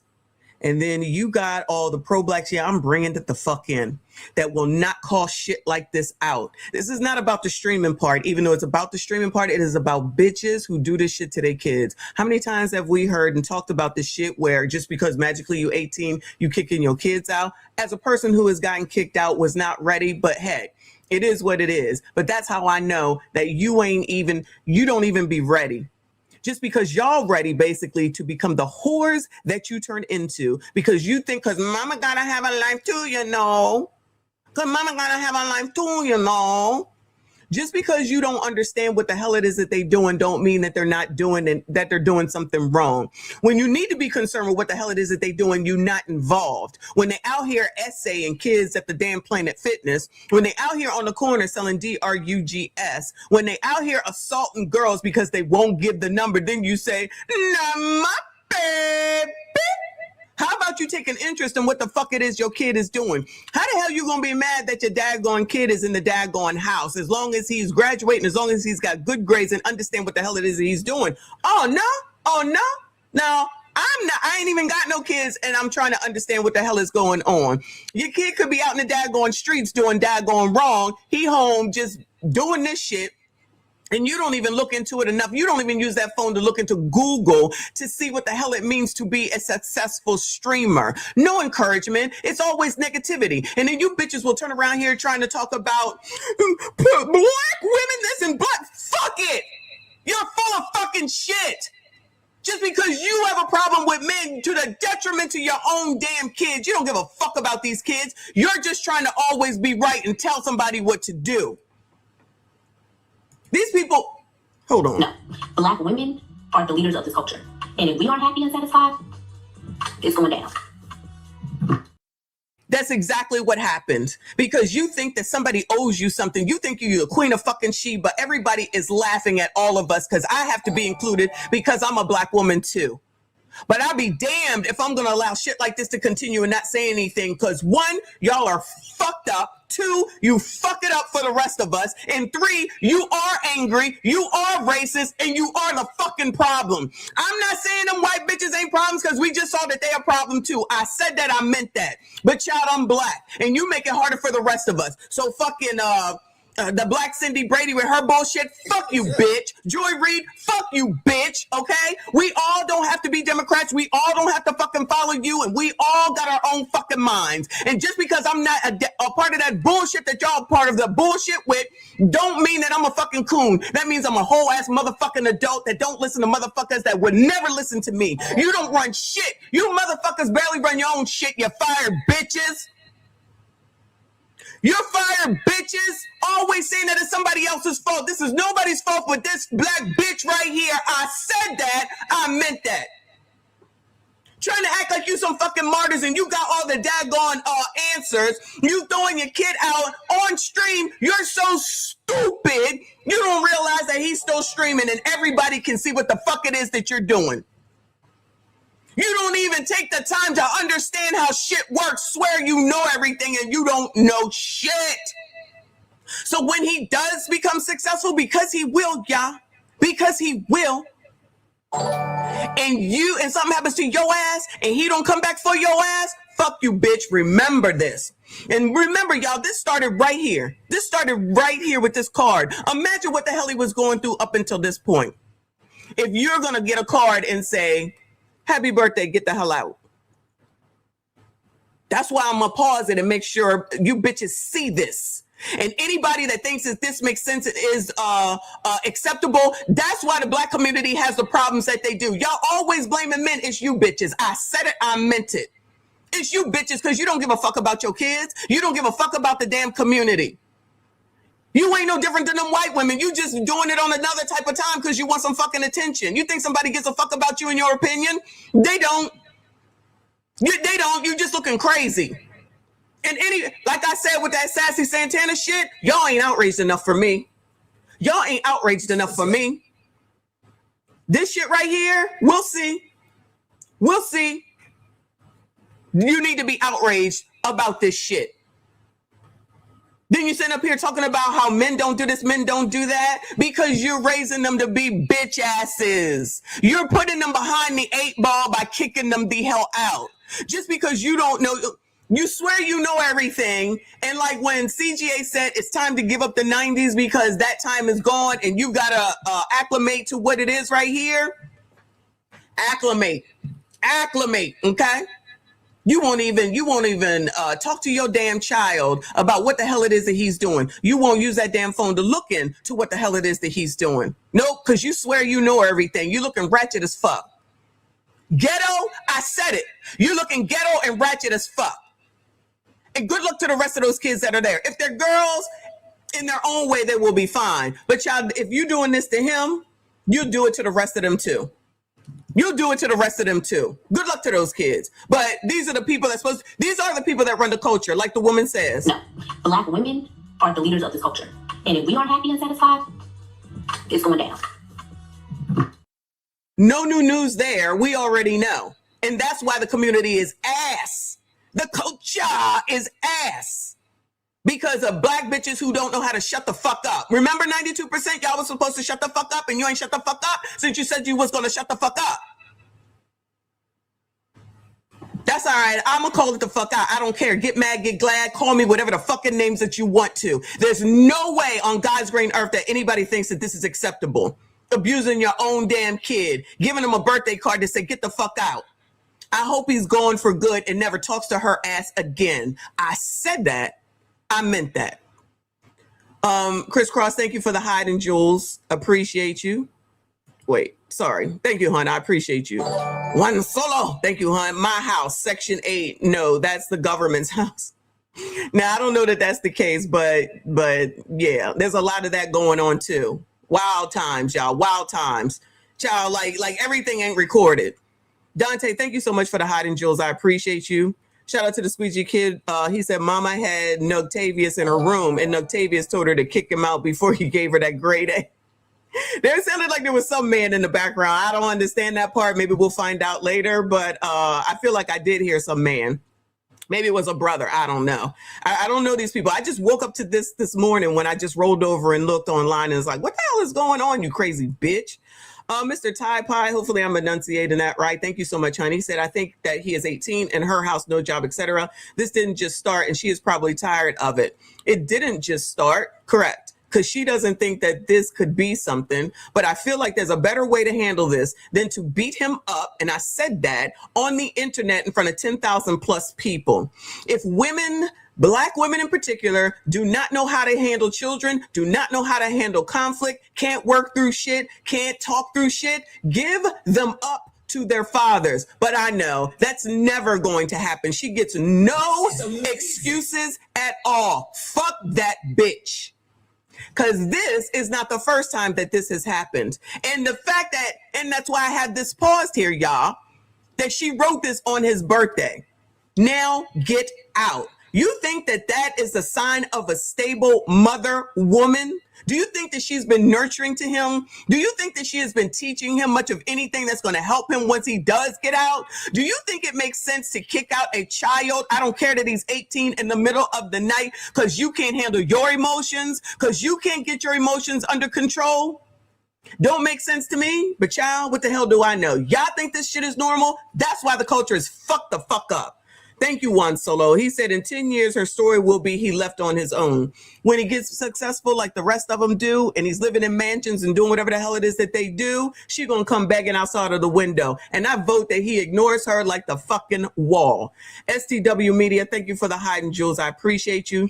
Squeegee Kids, thank you for another 10, boo. He said, we know what this is. He just turned 18 and the government benefits stop. So he's no good to mama anymore unless he's bringing in money from the corner. She's like Naman's mom from The Wire. I forget who that one is, but is that the one with the big thing on her face? Probably. There was a lot of things that were true and wrong with regard to The Wire. But Black people love to say that it's white supremacy that be the problem. No, most of the time it be the bitches that be the problem because they know damn well they got problems with all these kids because a nigga didn't stay with them because they required nothing. I said that. I meant that, which is why when those of us who got married, they try to act like there's something wrong with us because we chose to commit to someone and someone who committed to us, like that's crazy. No, you bitches are crazy. You make life difficult on yourselves and on your damn kids. They ain't got shit to do with white people. That's got to do with your ass. For whatever the reason is, everybody getting therapy and everybody's still dumb as a box of damn rocks. Juan Solo, thank you, boo. He says she's the embodiment of failure and disappointment, to say the least. To say the least, but there'll be women, I'm sure, saying, we understand, sis. We understand. They don't be listening. It's a hard time. He should have just got off. He should have just got off. Anybody thinks that anything like this was the first time, you're a fucking fool. D, thank you, boo. Thank you for the flower jewels. I appreciate you. Hey, Mr. DJ, thank you for the high five, Jules. Boy, I appreciate you. Dante, thank you for the W, Jules. I appreciate you. Shout out to Mr. Tie Pie with another 5. We didn't have streamers when we were kids, and we can't say what she been through either. She ain't been through nothing that warrants this card saying this. I don't care what you say. Nothing that was going on warrants this and for her to beat her child on the damn internet. So 1 minute it's a problem, you can't beat your kids, and then the next minute you can beat your kids. Like, make it make sense. Yeah, I don't care what she's going through. She's the adult. She is the alleged adult. You got a problem with your kid as a mama? Give them to the daddy. Never enters anybody's mind, from the Lindsay Clancy bitches to these bitches. Never, never. Then what are you fucking for if you don't want these damn kids? No excuses. I don't care. One Solo, thank you for the hiding, Jules. I appreciate you. CDT in the house. Thank you so much, boo. Thank you for the gold coin, Jules, hon. Shout out to Locked and Loaded. Thank you for the poop, boo. I appreciate you. Shout out to JB. Thank you for the 100. Thank you so much, hon. Leonard, thank you so much for the sparkles. I appreciate you, boo. Squeegee Kid, thank you for another 20. I appreciate you, hon. He said this will be black man's fault. Of course it will. How? Mama will be shamed and she'll be fired. She'll start a GoFundMe thinking she's Black Lindsay Clancy. Probably instead of raising $1 million, she'll raise 304. She'll raise 304. It'll be black men's fault. Of course it will be. Of course it will be. Just like the bitch that got on yesterday talking about his black men's fault with regard to the Nancy Clancy. Child, Nancy Clancy. Child, y'all know it. The Clancy situation. Never any accountability for what the fuck they did. Bitch should be on the computer right now, on the internet, saying, I apologize, I was wrong, I shouldn't have done that, I need to keep my hands to myself, I shouldn't have kicked my kid out, I shouldn't have embarrassed him on the internet and embarrassed myself and doing all this in front of my other kids, because I'm assuming there's other kids there. This is not the right thing to do. This is not how we handle children. We need to talk to our children. We need to do better with our children. You think you're gonna hear any of that? When was the last time you heard any of that? Never. Never.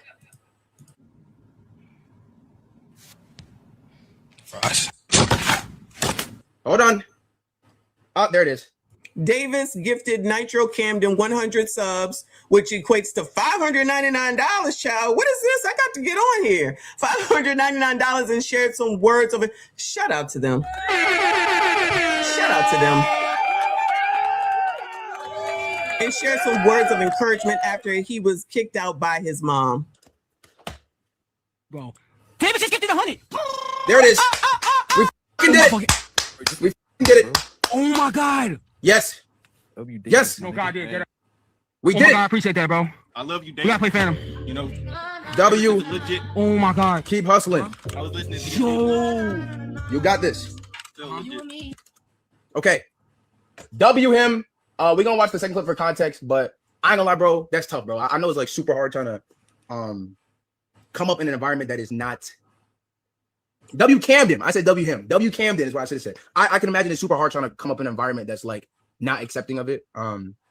So like I've seen like friends and stuff go through that. So I ain't like it. Hold on. Shout out to this young black man helping another young black man. Oh, Jason! Jason the Ween gifted Nitro Camden with 100 Twitch subs, which equates to $599. So I don't know if this is him. I don't. Shout out to the white man for helping this young black man. Yo, Jason just gifted 100. Jason. Oh my God, Jason. Thank you so much, Jason.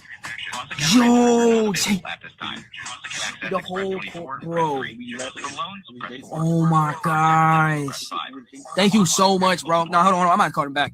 Jason, thank you so much, bro. Wait, am I muted? Oh, I'm not muted. Thank you so much, Jason. We gotta turn up right after I'm done calling him. Who is Jason? W. Oh, Jason!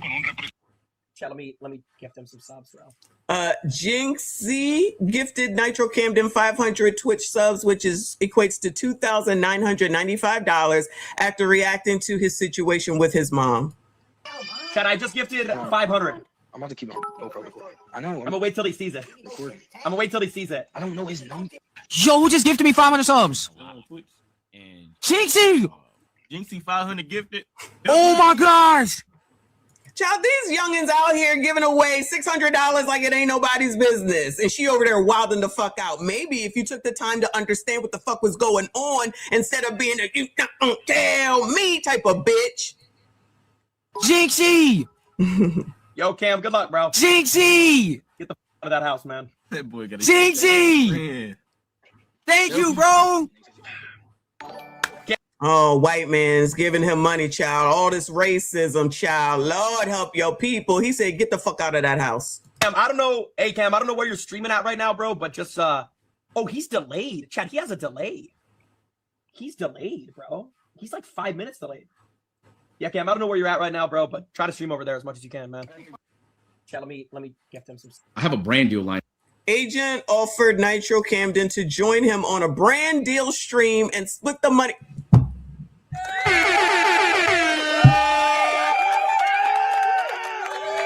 Agent offered Nitro Camden to join him on a brand deal stream and split the money 50-50 after he was kicked out by his mom. And how about we find a way to do it together? And then we feel maybe we could just split it half, and that should at least set you up, you know, good enough to where like you don't feel too afraid of like what might happen tomorrow. You at least have some sort of like, you feel me? So I hit you up, and then also then you could use that as like now when brands hit you up and stuff like that, you could be like, I did that with Agent and it went really well, and the brand loved it and stuff like that, and then you can start building your portfolio that way. Yeah, actually, hold on. Thank you so much. Hold on, I'll be right back. All right, back. Hold it down for like 2 minutes, my boy. I'm at 50,000 followers now, bro. This is insane. That's crazy, bro. I have a brand deal lined up, and how about we find a way to do it together? What is it? Since Nitro Camden's situation with his mom went viral, Lacey and several other streamers have reached out or gifted him sub. Hold on. It's Lacey. You can read it. Lacey? No way. I can't see. Oh my God, I gotta delete my storage. No, that's C-Pain. Do you have a donation link or PayPal? Oh my God, Lacey is in here. W Lacey. W Lacey. Nah, I gotta do it. Oh, Lacey, I do got PayPal or Cash App, bro. So you don't have to, bro. You don't have to though. Bro, that's crazy. Lacey's in here. Oh my gosh. Yo, they actually just made my day, bro. Caretakers for your surgery. Oh, facts. Let me and C-Pain come caretake you. Facts. Bro, it's so bad that my chat glitches out. Move out, gang. Chat, I mean, this is obviously his house. Well, his mom. But yeah, I still have nowhere. I'm getting kicked out too. You for real? Nah, but I don't think you could come with. What is it? Hold on. It's Lacey. You can read it. All right, so I think they said that this is the kicked out crew, so they're all donating to him. This first comment says, "Mama gonna be pissed when he a millionaire by Monday and don't share nothing with her." I support all that. Don't give her shit. I don't care if she's the catalyst. She should have more care for her children than this. She's a bitch. Night J, thank you, hon. She said, "This kid's mom and my mom must have been friends." Child, wow, it's wild. D, thank you for the 2. He said brotherhood on exhibition. Absolutely. Yes. And the girl, don't forget the first girl that gave up too. And I don't disagree with you, but definitely streamers helping out other streamers. So shout out to them. And they're all young. Shout out to the Squeegee Kid with another 10. Thank you, Boo. He said, call me Waco, just brought up a great point. How long y'all think how long y'all think before mama goes online complaining that her son isn't blessing her with newfound money? Old school, Michon, give me some money. And if y'all see it, make sure you send it to me because we gonna make sure we make fun of that bitch. Fuck that bitch. And good luck to this man. He'll be fine. This is a community. Okay? A whole streamer community. Don't be surprised if Kai Sanat reaches out. Over here on the Fourth Quarter TV, it says Twitch streamer Nitro Camden celebrates 100,000 subs in just 24 hours after his mom kicked him out of the house on live. Well, would you look at that? The comment, which y'all can't read, it says from Smooth Dingleberg, it says, nah, the mother about to learn the hard way about how social media can change lives. Shout out to them. It says 18-year-old streamer Nitro Camden went viral after Stable Ronaldo rated his stream with around 15,000 viewers. While Cam celebrated, his mother reportedly confronted him over the noise, unplugged his equipment, and allegedly assaulted him while thousands watched live. Just 24 hours later, Nitro Camden has gained over 100,000 subscribers and reportedly made upwards of $19,000 for his viral stream. Child. $19,000 in one night. She gonna regret this shit if she hasn't already. Show me the daggone the apology video that's to come. All right, so yeah, that's wild. I don't even know what's wilder. You bitches are crazy. Period. Point blank. But let us move on to Al Sharpton, child. Now I don't know that he got sued, but I said let me go to April Chapman's video of this. It says breaking. This is last night she was on. Yeah, it says Al Sharpton threatened with defamation suit over the Nolan Wells case. So we've been waiting around. The boys, as they call them, those white boys, said they were going to sue Crump and Al Sharpton. So let's see what's going on, child. AI is way more petty than I could ever be. If you saw tonight's thumbnail, you should know and understand that the Reverend Al Sharpton has been put on. He's been put on notice. If I had a Hammond B3 organ sound, I'd play it right now, but I don't have that on my soundboard. But I have a question. I do have a question for you guys. Okay, so here's the question I want to present to the church tonight. What happens when the professional accuser, the former chubby mob rat, becomes the defendant, right? Like what happens when said fraudulent reverend and what do I call it? The Bishop of Brimstone says out of his own corrupt mouth, I want them to sue me first. Well, I will tell you what happens. What happens is you get the attorney of the accused will say less pimping, hold my beer, and then the Pope of Perdition ends up getting a letter that says, we're happy to grant your wish. So today's show is, y'all, it's deeper. It's not that Al Sharpton got a nice, mean lawyer letter. No. The significance of this letter, all 19 pages of it, is so much bigger than Al Sharpton. I need you guys to understand that for decades, we have watched the racial grievance industry. We've watched them operate on a very simple business model. What they do is it arrives, right? Their business model arrives before the facts are settled. Then they'll racialize a tragedy, identify some random villains, create all of this public pressure and trust. They trust that just ordinary people, just regular people are going to be too intimidated, too broke, too afraid of being called racist, just too tired of being sick and tired to just fight back. Well, this is not one of those times. Okay. That's it. Listen, Linda. Okay, Linda or Bertha, whichever one you want to listen. Warren, Jackson, Morgan. These are three young men who are refusing to play that game. And so now, you have Al Sharpton. He may have to explain his allegations somewhere where the applause and the television cameras and the race rhetoric cannot protect him. And where is that, you ask? Well, that might be under oath. So I have the honor and the privilege to have a copy of the letter. It is a nice 19-page letter. It's not like the 4-page letter that Aaliyah wrote about. Y'all remember the song 4-page letter by the R&B singer Aaliyah? Yeah, this is not that. Okay, this 19-page letter was sent to Al Sharpton. It is dated today, and it's a 19-page letter that places Al Sharpton in a position where he's gonna be sweating like R. Kelly was when he found out how long he was gonna have to spend in prison.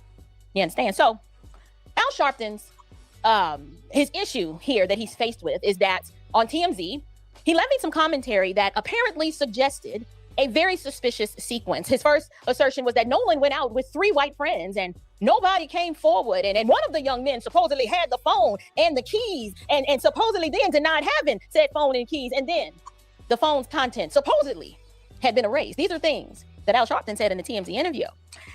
Listen, Ben been saying the same things. All these people saying shit and they don't know nothing. And the attorneys for the accused or the individuals that we're talking about today, they are saying that essentially every critical component of that narrative was false as it relates to Warren, Jax, and Morgan. So what we're going to do tonight, we're going to examine the letter. Now it's 19 pages, okay? I got somewhere to be in the morning. I can't be here all night. But I felt it was important to go live and to address these things because as you're going to see when I share my screen and show you the letter, there are some very specific aspects and components of this letter that we need to highlight. So first, according to the letter, but before we do that, can we just highlight on here the government name of Brother Al? It is Alfred Charles Sharpton the Jr. I didn't know. Come on, Alfred Charles. Oh, Al was a junior. So the first thing I want to do is, according to this letter, I'm going to summarize. You have Warren, Jax, and Morgan, according to the letter, never possessed or touched Nolan's phone. I bet you didn't know that, did you? Well, you learned something new today. They never accessed it. They never erased anything from it. They never lied even about possessing it. This phone was reportedly. Now, you know, the pros will say, you don't know. Well, guess how we could know? If the mama gave up the phone and somebody could investigate. Nobody said to give it to the DA. I said, go to the phone company. They got enough money for it. Oh, I guess that makes too much sense. So they'd rather be doing press tours, which we're going to have to look at that. They went and did an interview with Jamal because, you know, donations are down with Jamal. They went and did a press tour, an interview with Jamal, and we're probably going to have to look at that tomorrow on a Sunday, no doubt. Secured elsewhere and then later retrieved by a female friend. It's right here in the letter. Now, Warren, one of the young men, personally called Miss Christine Wells at approximately, let me see the time, it's 11:07. And they're actually, this letter is so thorough, it actually provides screenshots of all of this, right? So approximately 11:07, he calls Christine. Then Warren called the Coast Guard at approximately 11:13. So that's just within a few moments. That's not someone that strikes me as if they're hiding something. That's someone has notified the mama. She's like, called the Coast Guard. He's like, I'm on it. And that's when that outbound call took place. And then he remained on the phone for more than 20 minutes, right? You'll also see in this letter, let me see if I can fast forward to some of these components. So they decided to say that we're going to show y'all what you don't know finally. Okay. Components that I want y'all to see. It's lots of stuff in this letter that was sent. But here's the point. Oh, yes. I don't know how. Oh, damn. They're giving out phone numbers. Come on, girl. Visible this is that I'm trying to show on the screen. I did my best. I hope y'all can see it. It is a PDF, but this is the page that shows at 11:07. He calls and telephones Christine. You can see the time there. I should have circled it in yellow, but I didn't. And that is when Warren told Christine that Nolan didn't return with the group. And Christine confirmed that he had not returned home and she had not heard from Nolan since the evening of July 3rd. Warren advised her that Nolan's self. Wait. Warren told Christine that Nolan didn't return with the group. And Christine confirmed that he had not returned home and she had not heard from Nolan since the evening of July 3rd. She didn't hear from Nolan since July the 3rd, the evening of July the 3rd. So pretty much sounds like Nolan probably spent the night with his buddies that aren't really his buddies. It sounds like Nolan must have spent the night or was at minimum staying with his white friends that aren't really his friends, as the pro-blacks would like to say. She ain't seen him since July the 3rd, the evening of July the 3rd. This incident happened allegedly on July the 4th. So as some have said, without actual proof though, if Warren, I think it is, didn't call her, she wouldn't have known. If Warren didn't alert her, she wouldn't have known. Now would she have? But then you want to turn around and demonize the people that brought to your attention what was going on when you didn't even see him the night before. Remember all this? Nolan would never. He's a good boy. And I'm not saying that he's not, right? But he's also a young man, 17, 18, 19 years old, which people want to act like young men, 17, 18, and 19 years old. But this is in the information because the white boys who hired Trump's lawyer, I don't know why they keep saying Trump's lawyer. Trump don't own the damn man. He just used a lawyer, right? But the white boys lawyer are putting out some actual facts here with proof, which we've seen some of it in the text messages, but now they're showing everything, child. They got people's phone numbers out here and everything. Turn the phone over. Let's turn the phone over, child. Let's see what's going on. Let's see what got deleted, child, and where. Warren advised her that. Oh, I forgot. Hey, Boo Bears. Shout out to the channel members. I got the Boo Bear up there for ya. Nolan's cell phone had remained with the group on their return from the island and was secured in Wyatt's vehicle. Warren also told Christine that he would call the Coast Guard. So that's what I just finished explaining to you. So that is what this is summarizing right there on the screen. And so they continue exchanging information. Warren speaks with the Coast Guard again. He subsequently... They exchanging information means Warren and Nolan's mom. Coordinated with the local law enforcement, and Warren and others returned to Horn Island the next morning to do what? To search for their friend. Now that detail right there, that is devastating to the very specific insinuation that nobody came forward. Those was Al's words. Child, look, the trolls are here. Oh yeah, I just love white people so much because you don't like to listen to the facts, because you like to be delusional, probably because you listen to people like Caricature and Frigidaire, because y'all want to be victimized so bad because you're a fucking loser. That means it has something to do with white people. It's got nothing to do with the fact that I'm just a loser because I'm a loser. I got to blame white people. Child, go lose somewhere else. But all views matter. Shout out to everybody that is here, including the trolls. Tread lightly because the mods ain't got time for your bullshit. Neither do I. Hit the like button, hit the dislike button, subscribe if you are new. That's how stupid you are that you're helping me make money. But shout out to y'all, child. Shout out to y'all, dummies. Not mine. Now notice what makes all of this so powerful. You don't have to speculate about motive. Why? We have timestamps, you guys, right? There are timestamps. We've got call logs. There are text messages. I mean, the receipts are receipting. You know, you've got the second. There's another devastating fact here. Damn, all kinds of screenshots, child. Dropped locations of which some of the stuff we've already seen. Reportedly chose to stay. Yeah, so let's go back to page, I think it's on page 7. These pages right here are very, very important. So y'all bear with me because I've got to have some serious hand-eye coordination since I'm trying to turn the pages for you here. And then my hard copy, I'm trying to turn those pages here. Let me get to page 7. Now on page 7 through 9 is also important because according to the letter, the group began leaving Horn Island around 4:28. That was the departure time. It was confirmed by numerous witnesses who can also confirm that Nolan decided to remain on the island and did not leave with Warren, Jackson, Morgan. Nolan did not. I repeat, Nolan did not retrieve his phone from the boat. He chose to remain behind with the young woman rather. Because he was thinking about other things, clearly, which is fine. I'm just saying. He was thinking about other things. Again, now y'all want to act like y'all wasn't 17, 18, 19 before and y'all wasn't interested in no ass. Y'all just didn't like girls. I mean, if you was ABCD, just say you ABCD. It's okay. We understand. We know there's a lot of ABCDs around here. Not here, but around here. You know what I'm saying? But y'all just want to create something because you're listening to people who want to lead your ass because it's slowly but surely turning political, as we already knew.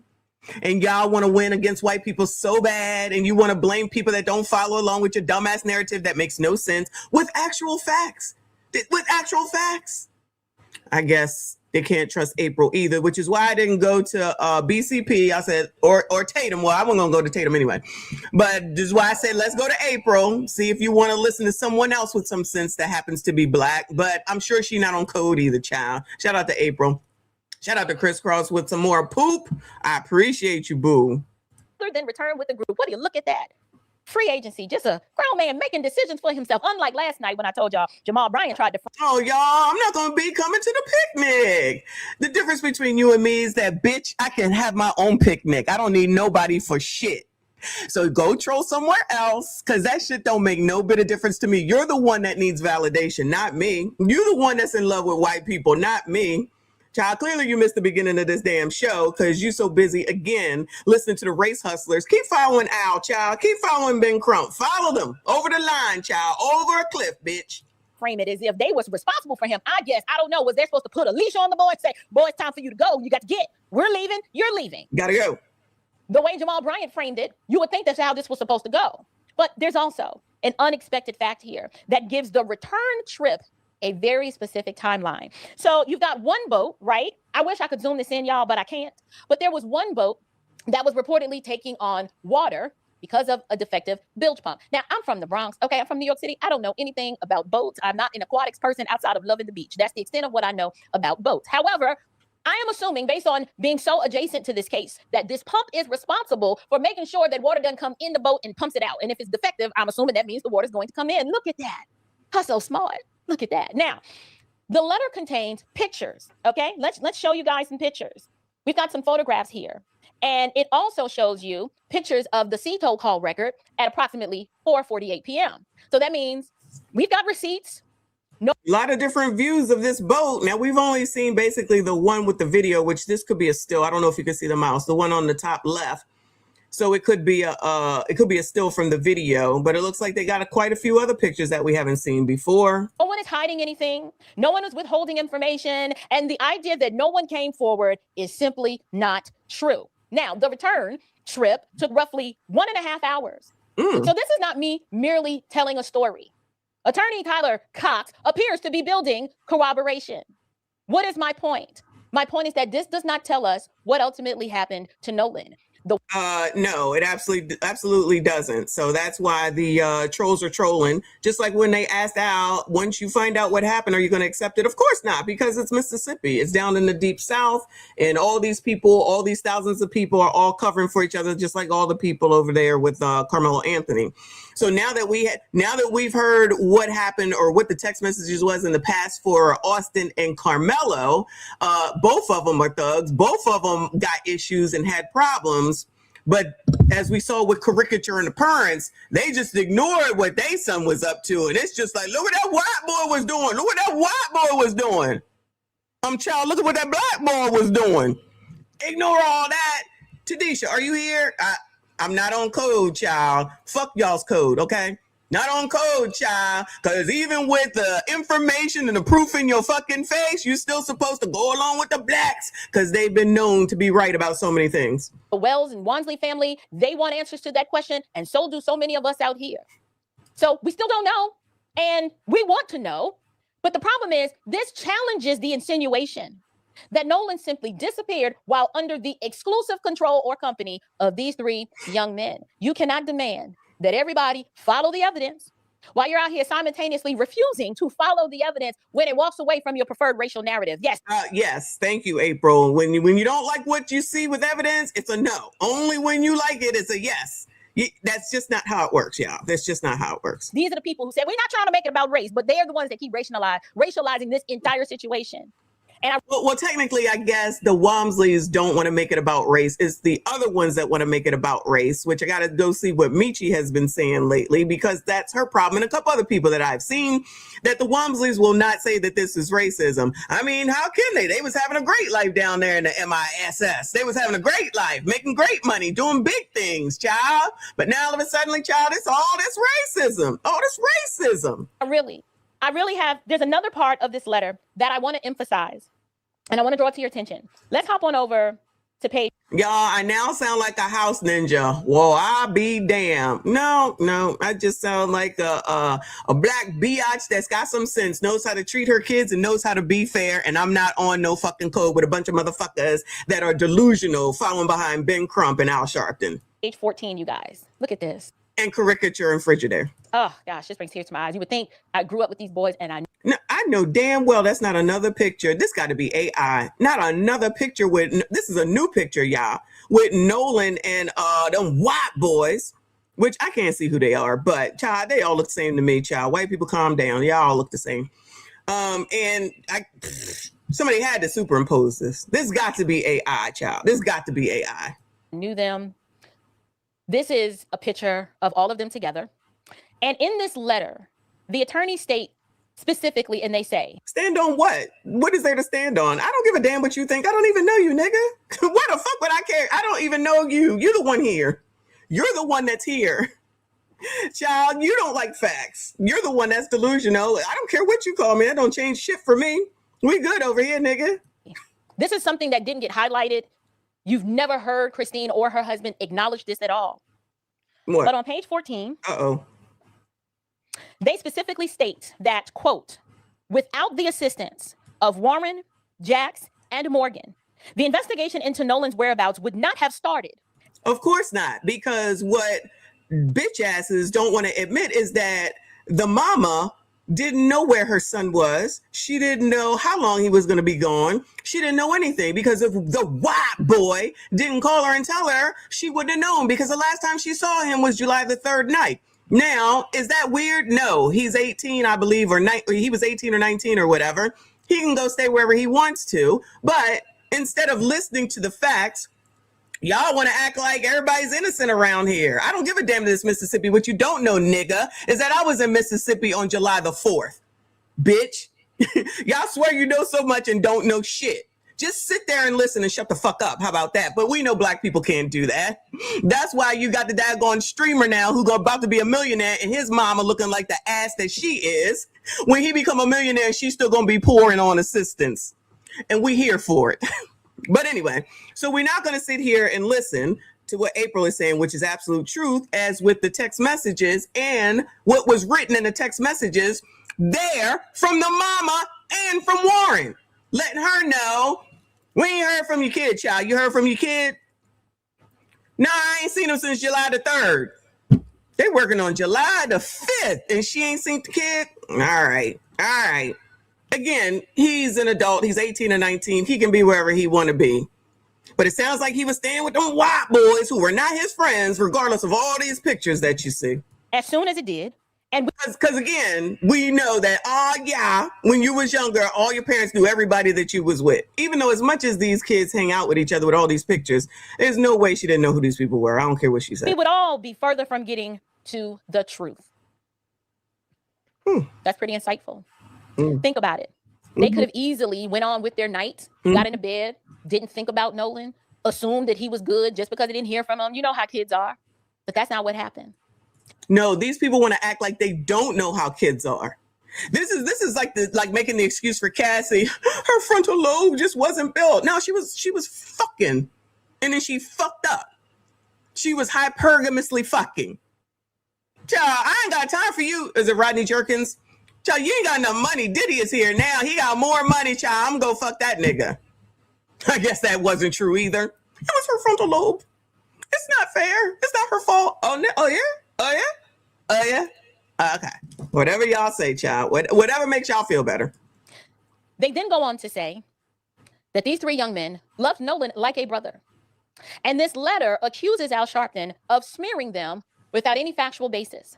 So these three young men, they're not merely being accused of criminal conduct. According to their attorneys, the very actions they took trying to help find what happened to their friend were transformed into suspicions against them. This is the part that pisses me off the most. Can you imagine losing your friend? Imagine calling his mother, calling the Coast Guard, talking to the police, taking it upon yourself to go back out on the water to look for him. And then you turn on the television and you're watching professional race agitators and Marxist disruptors imply that you killed him. This is what happens when these ethnic narcissists that I've been telling you about, they high on their own supply, y'all. I'm telling you what I know. I ain't heard that in a while. When you get into this race grievance industry, you start feeling yourself, right? And you start believing that you are untouchable. Why? Because you've been pulling the same hustle for so long that you get sloppy. Oh, you get real sloppy. You become overly confident. You stand in front of microphones. You stand in front of cameras and you say the most racist, hateful, and unsubstantiated claims. The more provocative, the better. And then you say stupid stuff like, I want them to sue me. Well, you wish. He said that? Did he say that? Yes, I know for a fact because, like I said, I was in Mississippi 4 days up until to July the 4th, and there are definitely a lot of casinos in Biloxi because I was corrected on how to enunciate the word Biloxi because I was saying Biloxi, and they was looking at me like I was crazy. It's pronounced Biloxi. I said, okay. Shout out to Biloxi, Mississippi, and CLC said, as much as black people complain about Mississippi, they sure don't leave that raggedy MFer.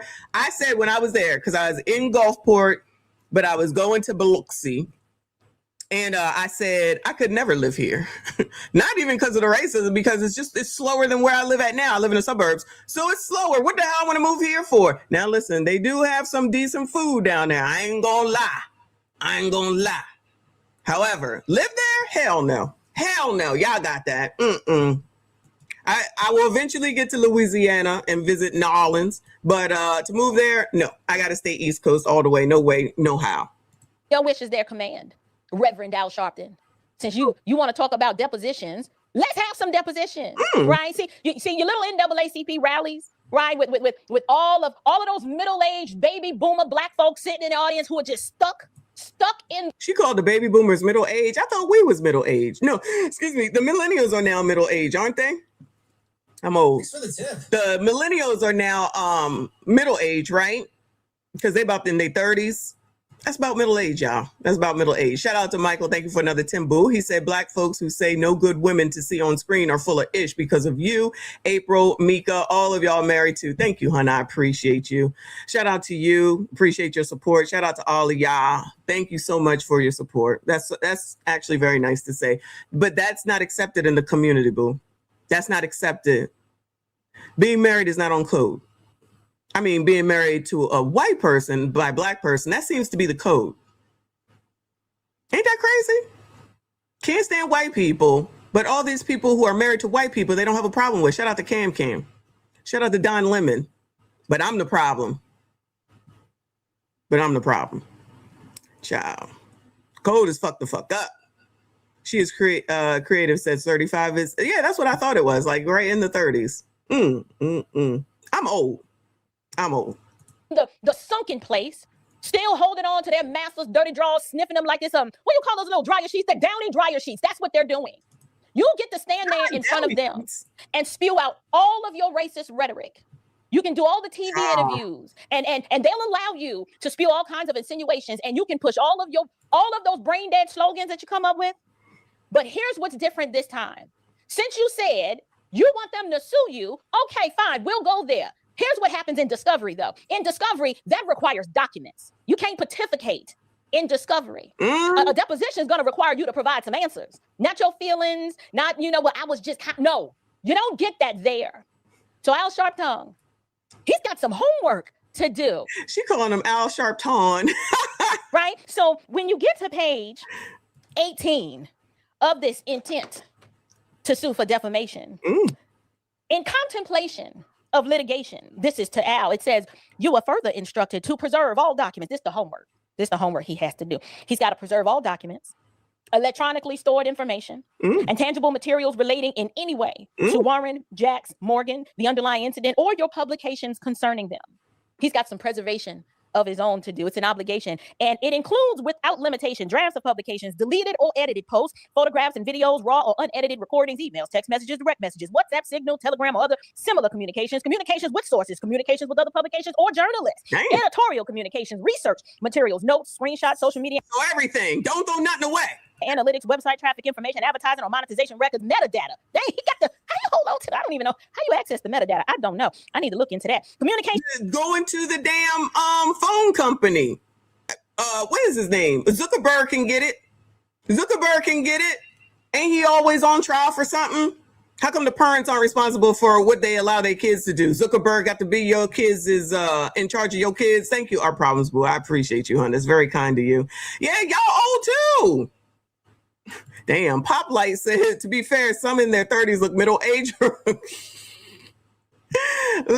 help your people. Shout out to Generation X. I cannot. Discussing whether the allegations were true, communications concerning any correction or retraction, documents concerning information received after the initial publication, and all records reflecting publication, replication, editing, deletion, reach, impressions, engagement, or distribution of the challenged statements. It says you should take immediate. Al better have his secretary on the hunt. Immediate steps to suspend any automatic deletion policies that could result in the destruction of potentially relevant evidence. Oh Lord. Flag on the plate. Y'all, there's a time limit on this. He can't get to this when they feel like it, like they did with the phone, like we was getting to it. Yeah, not like the phone. This says if we do not hear from you or your attorney within 10 days of the date you are served with this letter, we will assume that you're not interested in resolving this matter without litigation and will proceed accordingly. That's page 18. Page 19. We to the end. Now she has what do we call it way back in the day? Cliff noted this 19-pager, thank God. She cliff noted it, but that's the good stuff. Child, you got a deadline. You know how many times I got to hear in a day about a deadline and what's the deadline and what's the projected date? All day. See, that's not what they try and do over there when you hear somebody who's saying the truth and all that type of shit. You think they would do shit like that as lawyers? Shout out to Dennis Sperling, one of the only lawyers that I would be listening to, especially over caricature. Okay. You need firm dates or people will take forever, which is why they're like, yeah, we gonna meet together and get the phone together. And ain't shit been done in 20 damn days. But that's okay because of the white people. You mean the Asian black lady that identifies phenotypically as black? Hey, Boo Bears. That lady? All right, whatever. Shout out to Spaces in the building. She said, Al Sharptongue. Thank you. I did not realize that's what she was saying. Shout out to you and shout out to April. Shout out to Chris Cross with the Silver Star Jewels. I appreciate you. Come on, girl. Let me tell y'all something about Tyler Cox. Tyler petty. Oh, he petty and he savage, but I like it. I likes it. He says, and so Al, in conclusion, y'all didn't even read. We're going to get to the petty. We're going to get to the petty. I just want to give y'all a broad overview of what this letter was about. But it says, in conclusion, you asked for it, and now you got it. Like, it literally says that. Be careful what you wish for. Your days of rolling into peaceful towns like Ocean Springs with false accusations of racism for political gain and photo opportunities are over. Dang, I need a mic drop. I need a mic drop.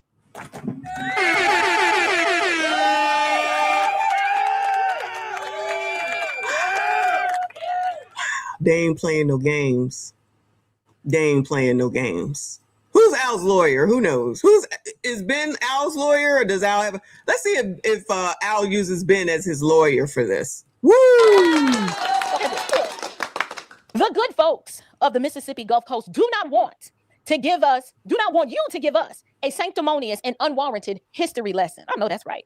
The good folks of the Mississippi Gulf Coast do not want you insinuating that we are backward racists and roaches. Oh, he said, now see, I didn't know he said that, 'cause I would have been checked him for that one. The good folks of the Mississippi Gulf Coast do not want you trashing our brave and dedicated men and women in law enforcement. And most importantly, the good folks of the Mississippi Gulf Coast do not want you or your divisive lies.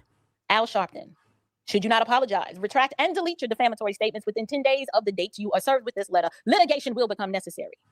We look forward to your most sincere apology. That's the grace of God chasing down this evil, wicked man. Because listen, I don't know if I would have. This is a very gracious request. Okay. As a believer, I have to ask God to guard my heart against wanting to be vindictive because of the things this man has done. Me thinking about not just this situation, but all the other acts of where he's just misrepresented, drugged this country down into the muck and the mire, down a fake race hoax when he knew. Shout out to Tawana Brawley. Y'all already know. Honestly, I figured that they would have did this to Crump first because I feel like Crump started it. Al has jumped on it, as we can see, and then he jumped on Ruiz and probably a lot of the other ones too. But people seem to maybe have forgotten, but it's like you've gotten away with this bullshit for a long time. So everybody wants to sit here and act like this is the thing specifically with this. Al has been doing this shit forever, which is where we get that damn, oh no, you're a racist from the dude for Young Turks that I have the drop for, because he explained it, because he has been following and friends with on and off, or maybe it's frenemies with Al all these years. It is the same damn thing. It is the same thing. And here's the thing. If everything is racist and racism and everybody knows what it is, well, why can't anything, how come there are no solutions, right? Because you can go to any state and see that there's racism. We know that racism is a thing. You can't just blame everything on racism. So now that some facts are actually coming out, y'all still want to be on this. It's still racism. It's still white people. Y'all ain't quitting in none of them white jobs yet, though, Bueller. Y'all ain't quitting in none of them white jobs yet, Bueller. Y'all ain't left them jobs. Y'all ain't get up off of this tube. Y'all ain't up off of that talk. Y'all ain't up off of that Facebook. All the things. When is that going to happen? Child, Larry told y'all to go to Africa. When y'all leaving? Very nice to have the protection of the military that allows you to have your free speech, because a lot of these other places, you can't have none of that. You can't have none of that. So in 3026, y'all still gonna be saying the same thing while listening to rich people, a lot of tethers, mind you, tell you that you got to be worried about racism while they continue to get rich and richer, and y'all still gonna listen to them. Child, NAACP told y'all not to go to Florida. Not me, child. You ain't never gonna keep me out of Florida. You ain't never gonna keep me out of Florida. They told y'all not to go to Florida because of the racism. Y'all still going to Florida, and it looked like they trying to get their first black governor. I'm assuming Byron is the first black Republican nominee for governor, right? Child, what if that happens? Child, them racists put that damn man as the Republican nominee. Damn them racists. Y'all did say that racism was over, though, when Obama got elected. Y'all gonna act like he didn't say that. I know y'all said that. I'm like, child, what? Y'all crazy. Y'all just pick and choose. Stand on shit. Standing on shit. Dante, thank you for the mic drop. Jules, I appreciate you, boo. Our problems. Thank you so much for the floating heart, hun. Shout out to Locked and Loaded. Thank you for the flower, Jules, boo. Shout out to all of y'all. She about to go into the long of it, and I don't have time, child. It's already been 2 hours, but shout out to April Chapman. Untouchable or unshakable. Shout out to her. I appreciate her view. All right, we need to 2:10. Oh, it's just over 2 hours. We got time, child. Speaking of your first black president, let's take a look at your first black president, y'all. Remember when Bill Clinton was elected? Y'all said that's the first black president. I don't know if it's y'all, but enough of y'all black said this was your first black president. Remember when y'all said the crime bill? How could we deal with the crime bill? Look what Joe Biden did as far as the crime bill is concerned. The total initiative relative to what we can do with more border patrol and more asylum officers. President Trump? I really don't know what he said at the end of that sentence. I don't think he knows what he said either. Look. You got more questions, but I tell you, if you have a problem figuring out whether you're for me or Trump, and you ain't black. Anyway, shout out to Joe Biden. Now, it's not just Joe Biden. From my research and trying to figure out what happened way back when, it seems like there really was a time where crime was not down. Okay? And they needed to do something about the crime. And from my understanding, the blacks wanted something done. Child, they won't tell you none of that, right?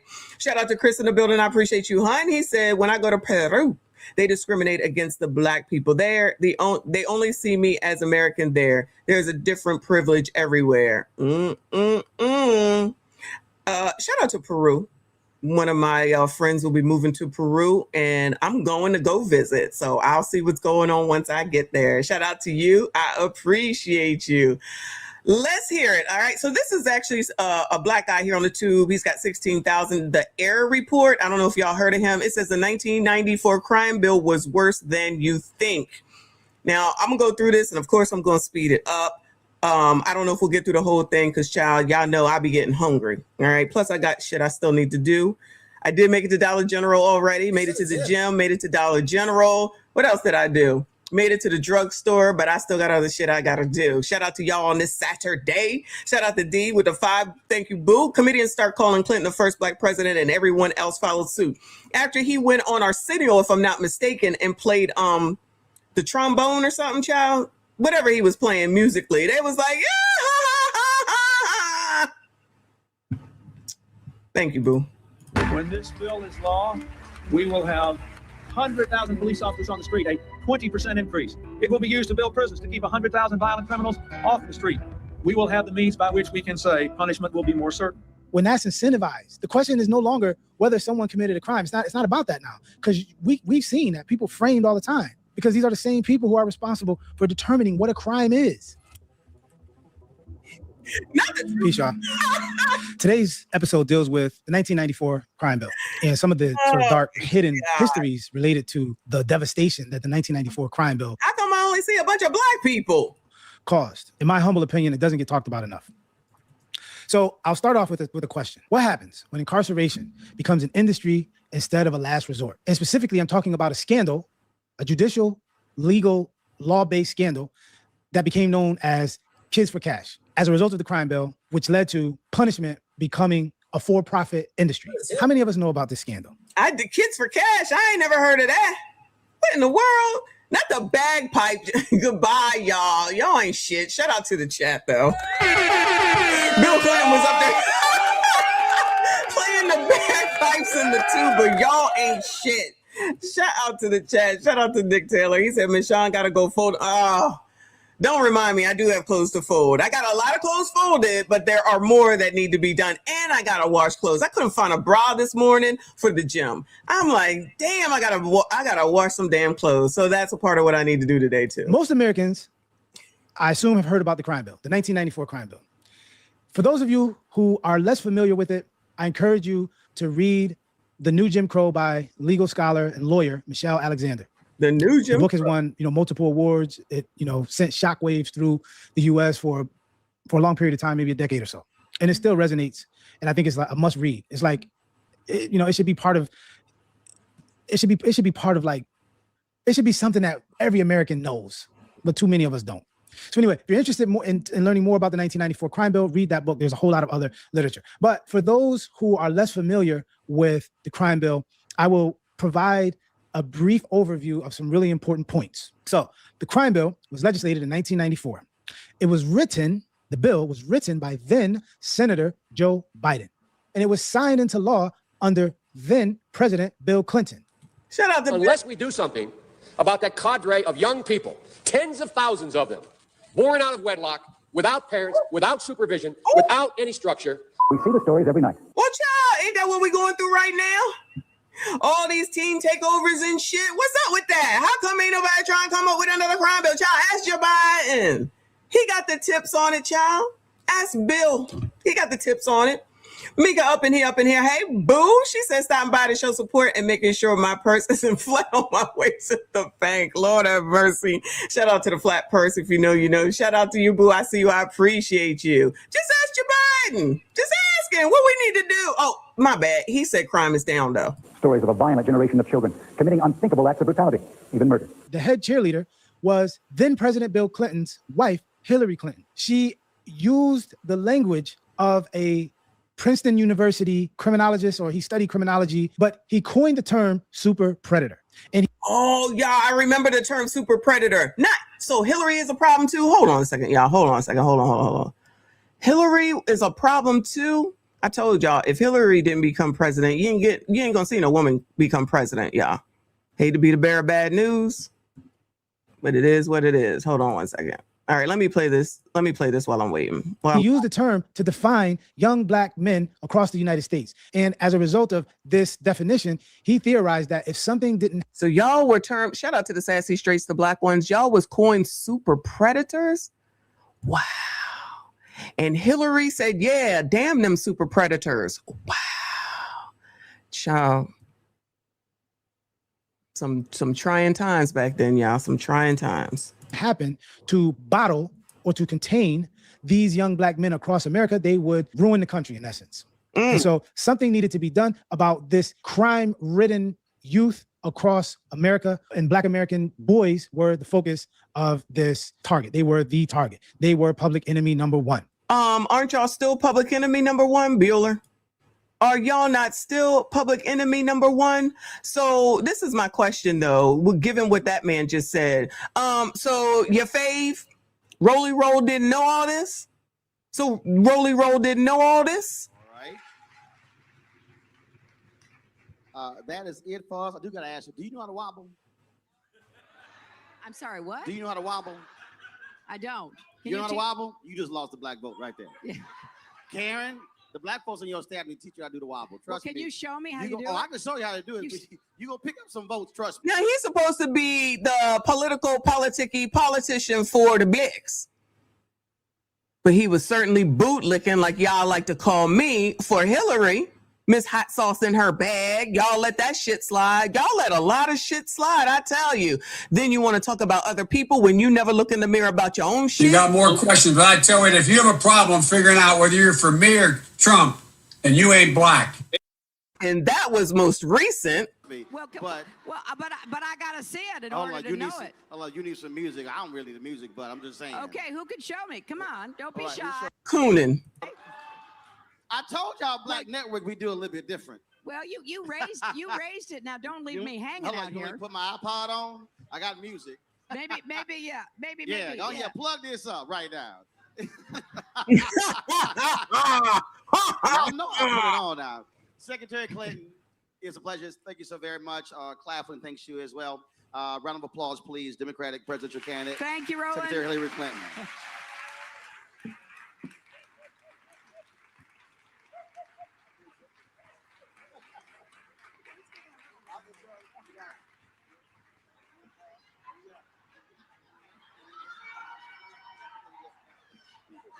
That's how I told y'all need the music. Don't let the ass Scott fool you.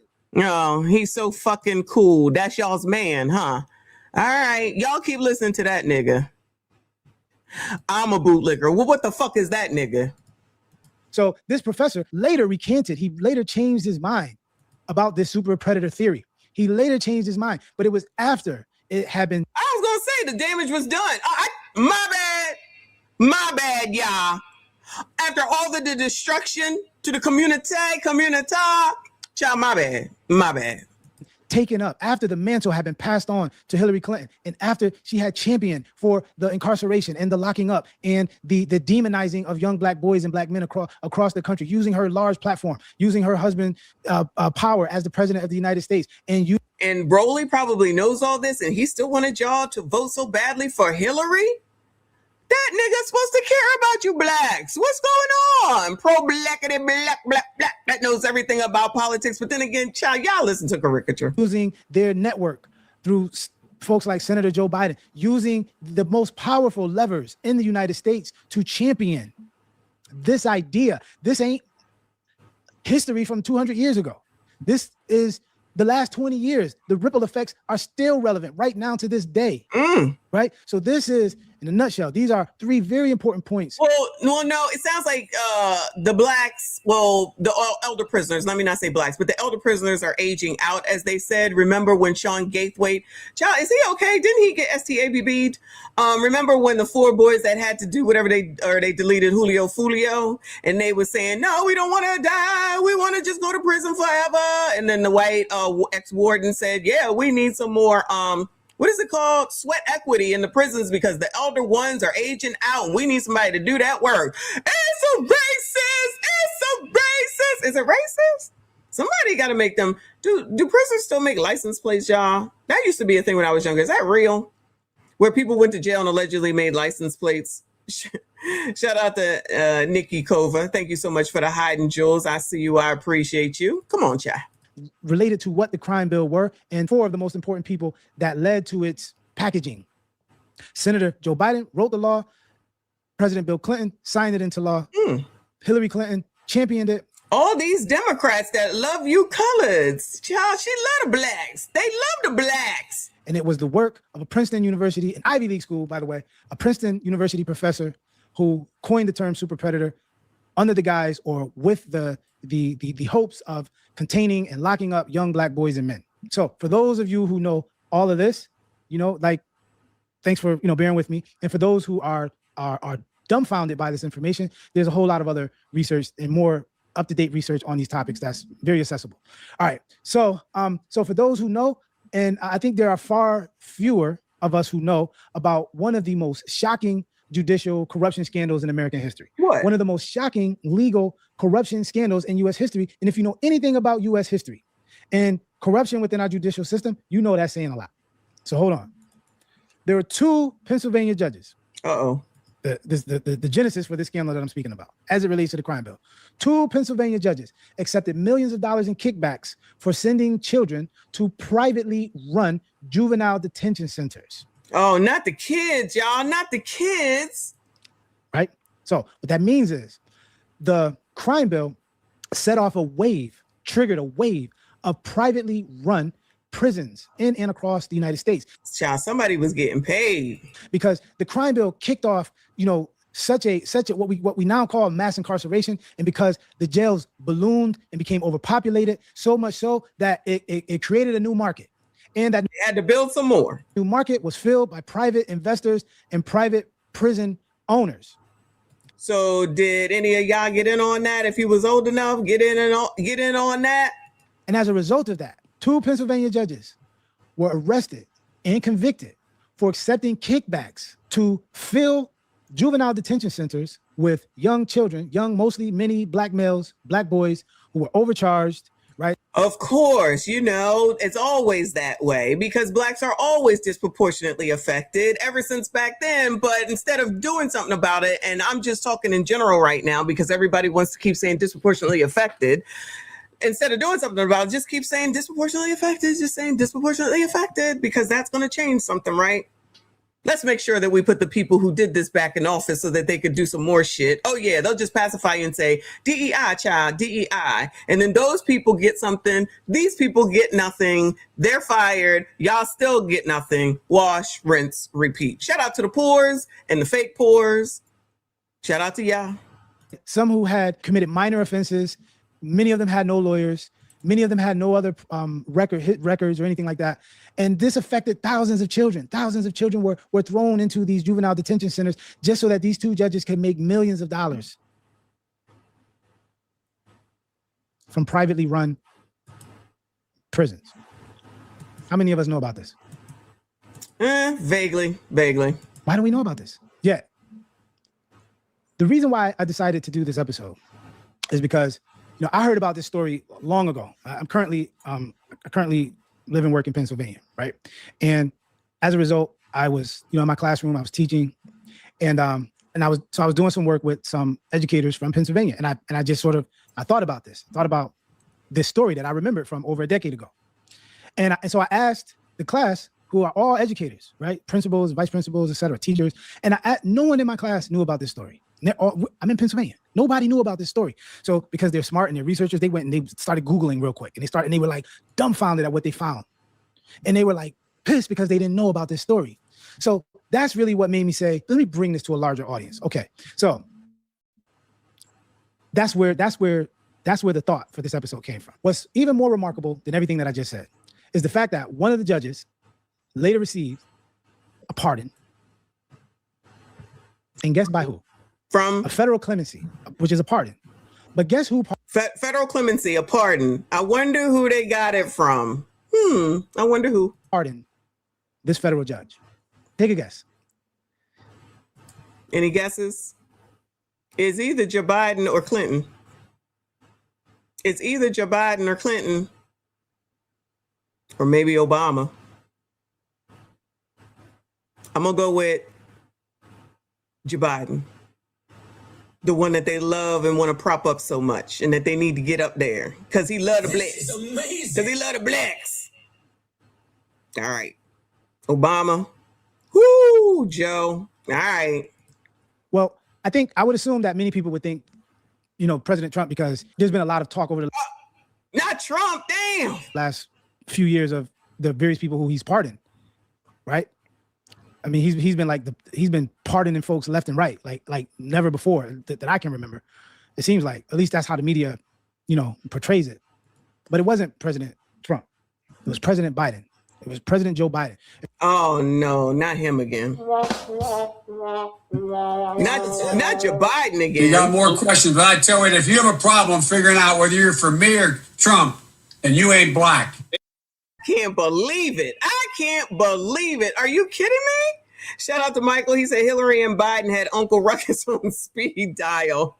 Now the question is, who's Uncle Ruckus? There's so many people. But it's me. Child, I know I'm the problem, child. I'm not on code, but Rolly's on code, and he's sitting up here trying to make sure he get Hillary in, and he's supposed to be the epitome of all politics and knows all politics, leading y'all over a cliff, and y'all following. Not y'all, you know what I'm saying. If you remember, right before President Joe Biden left office, he signed a bunch of clemency on the way out. Like a whole bunch of folks were pardoned on his way out the door. And one of these two judges, who had been taking kickbacks from private run prisons.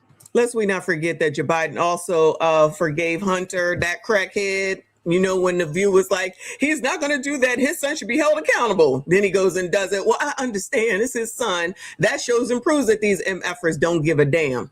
Okay, I was thinking it. You said it. But that's why I can't listen to these trolls that come in here about Nolan, because they're just as unreasonable as those dumb bitches. Was one of the people that President Joe Biden pardoned. So the judge received federal clemency, meaning that his sentence was commuted. So he wasn't given a pardon, meaning that his conviction remained in place, but he was granted clemency and he was released from his bondage, I guess you could say. So there's a AP news story that came out in December of 2024. And then I'm just going to read the first paragraph of this news story. And the news story is written by Michael Rubinkamp, a judge who helped orchestrate one of the worst judicial scandals in U.S. history. A scheme to send children to for-profit jails in exchange for kickbacks was among the 1,500 people whose sentences were commuted by President Joe Biden this week. Clip that. Wow. So y'all don't think, so all you haters, you don't think Rolly knows about this? They're so smart about politics. Did anybody mention this? when Joe Biden was giving up them pardons, yeah. So they said, and I have heard about this before, not this intricately, but I have heard about this before. So when they were sending all y'all's kids, and not even just the blacks, but of course the blacks were disproportionately affected, nobody gives a damn about the kids. I've already said that many a time. Y'all can forget about all that. Just like y'all can forget about the crime bill and your boy was all into it and they wanted him so badly. They wanted him so badly. It's okay.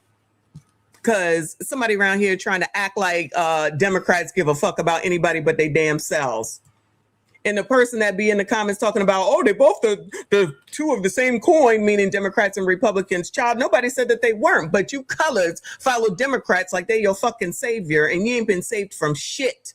And the people that you're following know this shit. They're going to know it more than me. They're the fucking political historians rolling at the top of that list. He ain't telling y'all none of this. Why he over here shucking and jiving with Hillary? Biden's decision to commute the 17-year prison sentence of Michael Conahan angered many in northeastern Pennsylvania, from the governor to the families whose children were victimized by the disgraced former judge. Conahan. So the point of the matter is that he put more kids in jail because he got money on the kickback side from it.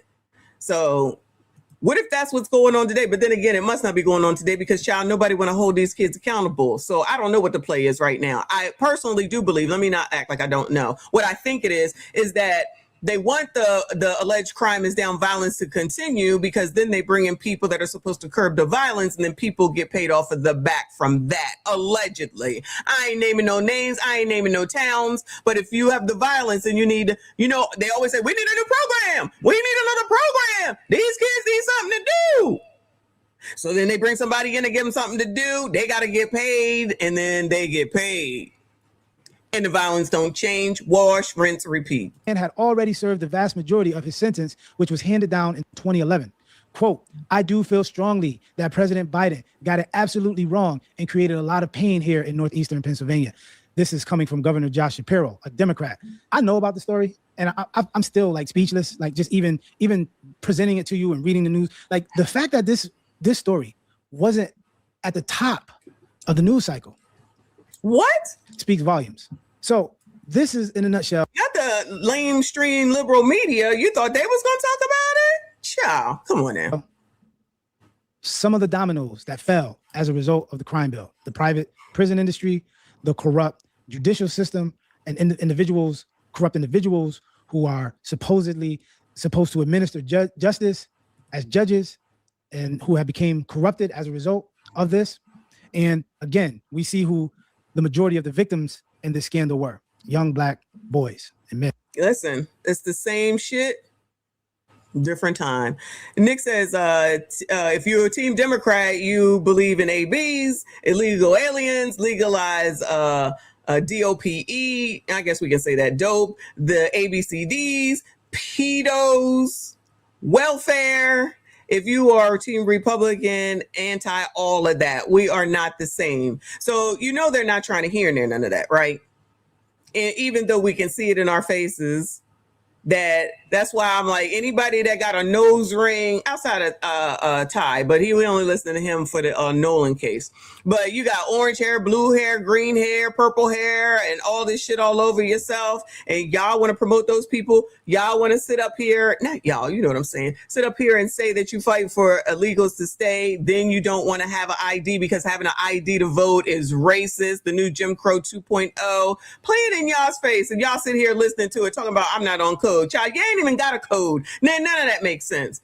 Sitting up here just supporting the most stupidest of the most stupidest shit.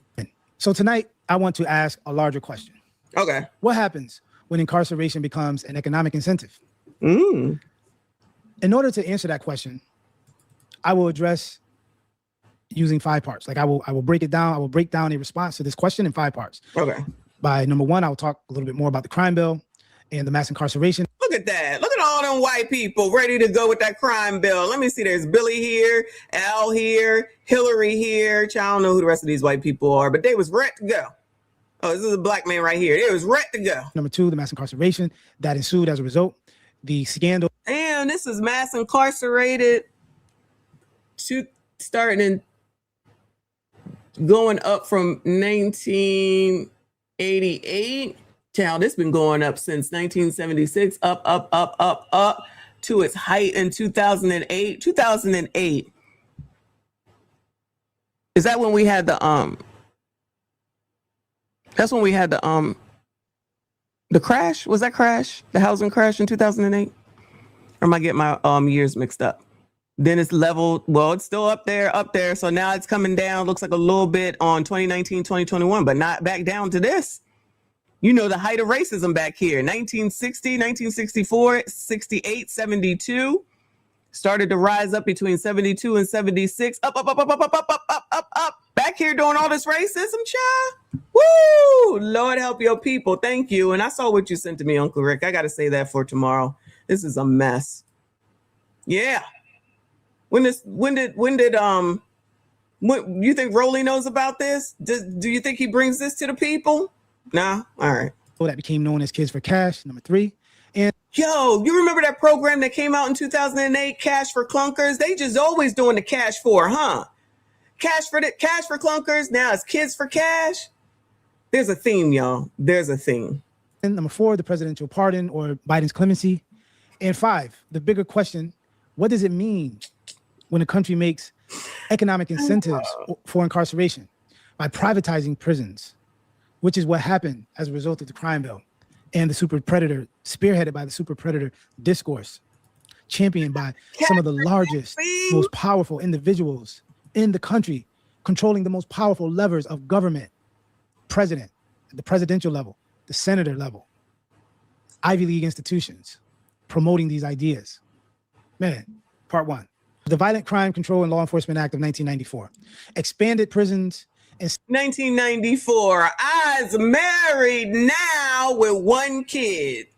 I was just listening to R&B music, wasn't thinking about the crime bill. What was y'all doing in 94 when Joe Biden was working on the crime bill? Incentivized for prison construction because the prison system as we knew it leading up to the 1994 crime bill wasn't able to contain the new wave of inmates and prisoners. The prison system became overrun. I'm not trying to hear that, DJ. And so it provided incentives for private prison construction. And as a result, you know, if you know anything about American or U.S. economics, private prison industry eventually became something that you could invest in publicly in the public stock market, right?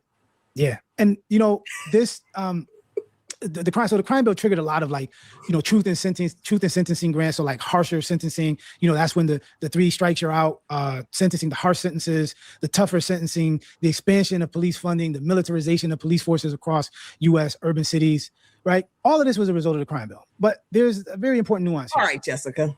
The bill was supported by many elected officials from both parties at the time.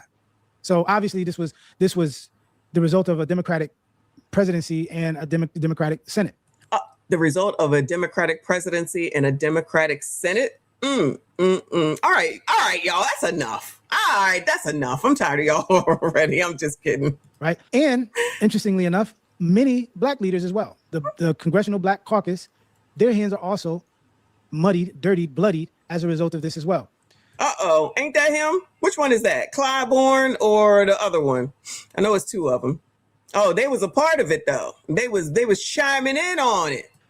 And at the same time, there were historically high violent crime happening. In fairness, like I can't frame this as something that was happening in a vacuum, right? Like there was an epidemic of violent crime at the time, no question. But I remember the crime in the 80s. Thank y'all. That's John Lewis. I remember the crime in the 80s was when the mob was off the hook. In Philly, they were off the hook. They was blowing up people's cars. They was doing the damn thing. The mob was something in the 80s in Philly. They're quiet now. I think Skinny Joey Merlino is the only one that I can remember right now. I think he might be in jail if he's not out. Let me not speak them up, child. But woo, the mob was something else. Critics later argued that several provisions contributed to mass incarceration and disproportionately affected Black communities. And these competing perspectives are important context. Right. So in other words, it's important to acknowledge that, yes, there was a lot of crime going on. The drug wars across the U.S. was in full bloom. You know, you had the deindustrialization, which I talked about, which left a lot of, you know, Black and urban communities in shambles. There was a lot of economic incentive for people to involve themselves in the drug trade, right? Because, you know, like a significant part of the economies, especially in many of the urban, you know, places, and a lot of the places that were magnets for, you know, the Great Migration, and the industrial zones, you know, had become ghost towns and deserted via deindustrialization. And a lot of the illicit drugs and the illicit drug market filled the vacuum, right? And so they had to resort to the old selling on the corner, child.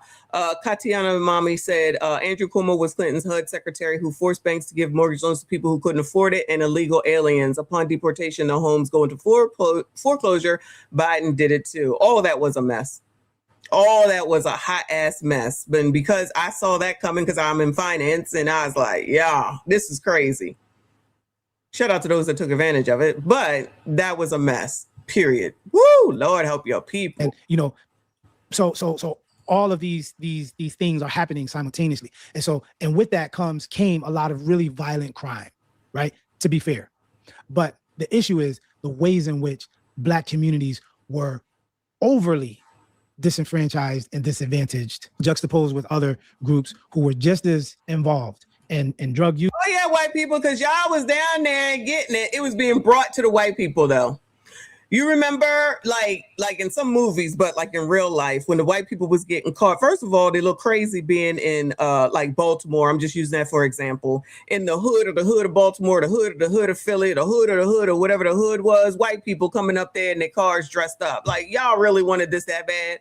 So then people used to deliver to them too. And child, some of the people that they were sending over there to deliver to them, child, white people was wilding too. Let's not act like they wasn't. They like the coca, allegedly. Use, drug selling, etc. The biggest losers and the biggest folk in the communities who were most affected were, without question, those in the Black American communities. Always, right? always. So part two, that's part one. Part two is mass incarceration. And I mentioned the explosion of the prison population and the disproportionate impact on Black American communities, the disruption of families, the incarceration, the splitting up families through overcharges. I mean, so many people in our communities were going in and out of prison. It became normal, right? Like young kids, 15 years old, 16 years old, 18, 19, 20. Maybe that's why they celebrate now still. Oh, look who's back. I seen it. I lived through it. I saw it and it became almost normal. Like large chunks of our communities would just disappear from the streets. And it was almost just understood that so-and-so was locked up, was doing a bid. And if you didn't see so-and-so for a couple of years, for whatever reasons, he or she could have moved to another city or another state. And then they, reappear. And the assumption was automatically, oh, damn, when'd you get out? You must have did a bid. So-and-so did a bid. I seen him, whether they did or not, but that was the sort of knee-jerk reaction. So you had this disruption within Black families. You had these economic consequences as a result of taking family members out of communities and taking family members out of the homes. And then, the ripple of the political consequences that came as a result of mass incarceration. So, and all of this led to, the institutional decline, right? The decline of our institutions, Black institutions. It led to decline in Black organization and Black community in a way that I don't think is really talked about enough, right? Part three, the kids for cash. This is far more than just corruption. This is the erosion of society. This is core element. Aren't they offering cash for something right now, y'all? I feel like it's at the tip of my brain. Aren't they offering cash for something right now? I know you said that they were offering money to take the vax, cash for clunkers. Isn't there something right now? It's always very easy to just be like, child, we'll give you $50. It's on the tip of my tongue. Maybe I'm thinking of this old stuff now. Erosion. When you have a legal system, and albeit, I'll give you that. I'll give you. This is a case. We don't have a widespread scandal per se. Like this didn't happen across multiple states that we know of. Goodbye. It's just one state, one county that got busted. But we don't know if in fact it was something that was widespread. We don't know. I personally wouldn't be surprised, but I don't know. But the fact that this happened, the connection between the judges responsible for upholding justice, and when you look at this and you follow the path, when you follow it back to the Ivy League professor, and his research as an Ivy League professor.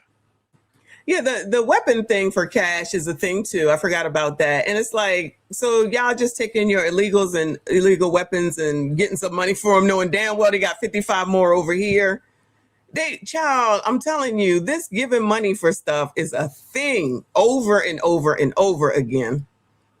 Teaching Ivy League students. That's what it is. Somebody is offering in the schools. We just read it.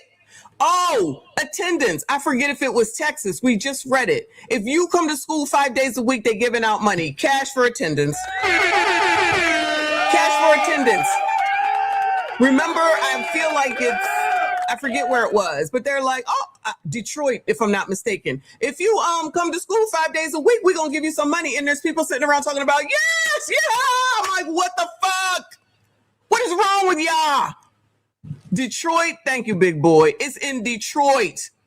Oh, you there? Yes, oh my God. What? So wash, rinse, repeat. Nobody's learning a lesson. Just keep doing the same shit over and over again, thinking that it's going to be for who's good and who's going to be disproportionately affected as always. That Black children are predisposed to criminal and violent behavior. And as such, they need to be contained and label them super predators. Completely decontextualizing all of U.S. history as it relates to how Black communities, Black children, Black students, how and why they find themselves in the conditions and in the environments that they find themselves in.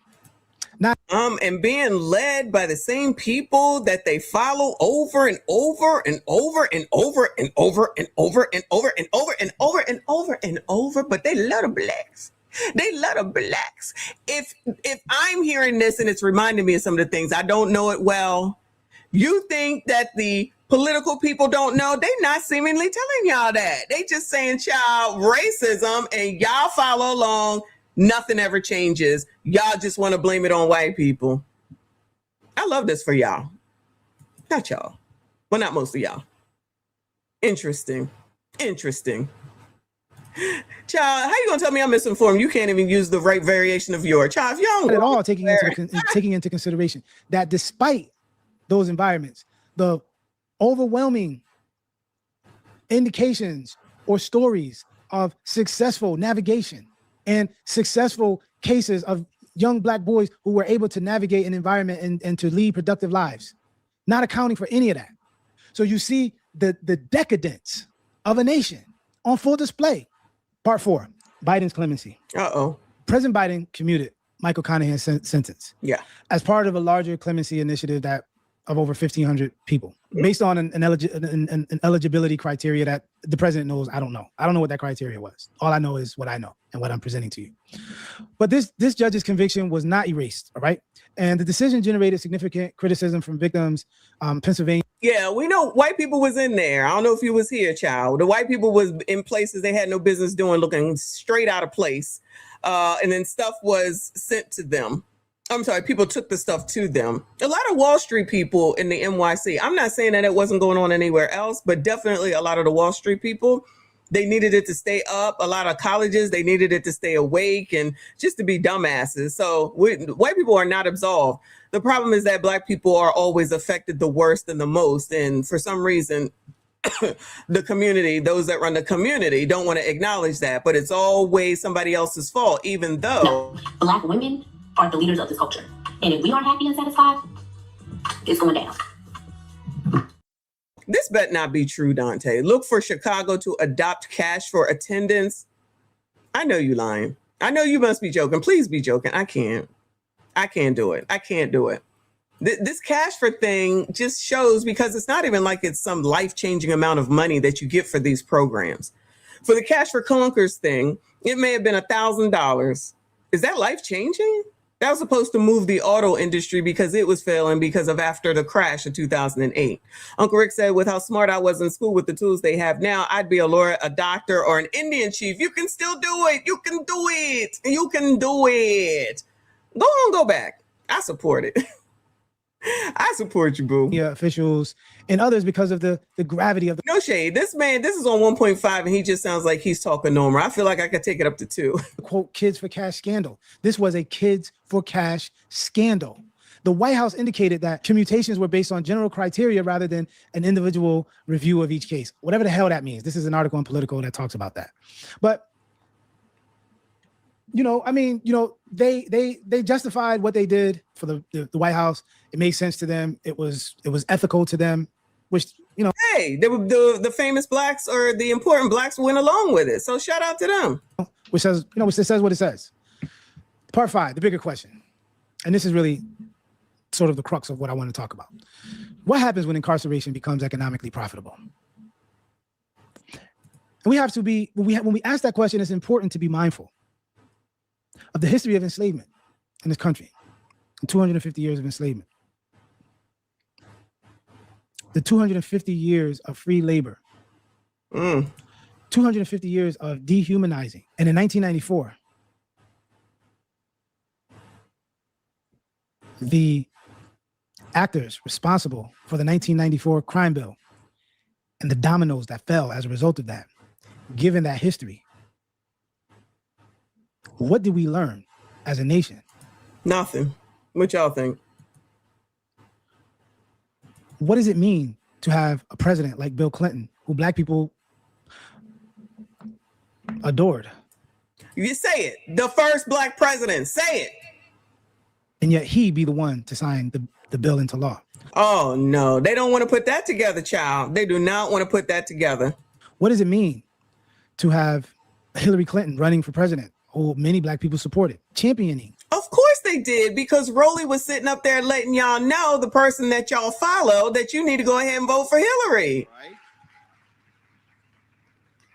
Right. That is it for us. I do got to ask you, do you know how to wobble? I'm sorry, what? Do you know how to wobble? I don't. Can You know how to wobble? You just lost the black vote right there. Yeah.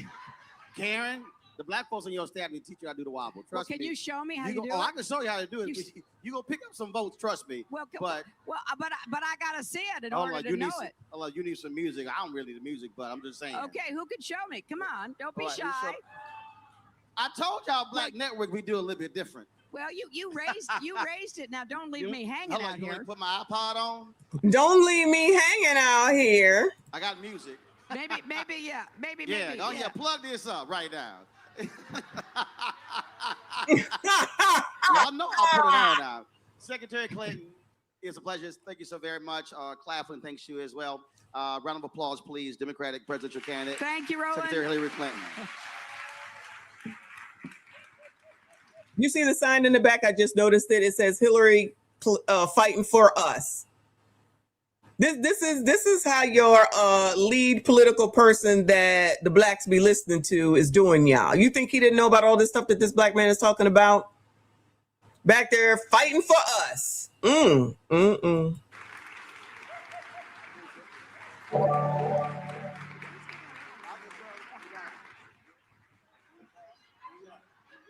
She gonna be shucking and jiving for votes too. That's how I told y'all need the music. Don't let the ass Scott fool you. Child. Yeah, keep listening to that nigga, child. Keep listening to him. I cannot. Roland is the king of everything. All right, child. CDT, hey, boo, you still in here? Thank you for the thumbs up, Jules. I appreciate you. Charcoal Boy, thank you for the flower. I think I was gonna reply to your comment. Hold on a second. Let me find it. I think you said it was necessary. It looks like it was, because the blacks supported it. It's interesting how the crime was up. The only crime I remember is, like I said, the mob wilding in the 80s. And I'm not saying that stuff wasn't going on with regard to the crack epidemic and all that stuff. So the blacks came on board to say, yeah, we need to do this. I think y'all said it was Clyburn. It was a couple other people as well. they don't want to mention that part. And I'm not absolving Joe Biden at all. I just find it interesting how all the black people that complain about Joe Biden all them years for the crime bill, but as soon as he was running for president, they could have forgotten all about it and said, yeah, this is the man we need. And Roland, who is the political historian that knows everything about everything, because he says it all the time, right? He ain't explaining all the stuff that this man is talking about. And as he's talking about it, it's all coming back to me. Not all of it, but enough of it. He accurate what the hell it is that he's talking about. But they don't want to mention that. And then Rolly can be over there buck dancing with Hillary, but don't nobody the boot looking with Hillary, but nobody want to acknowledge none of that.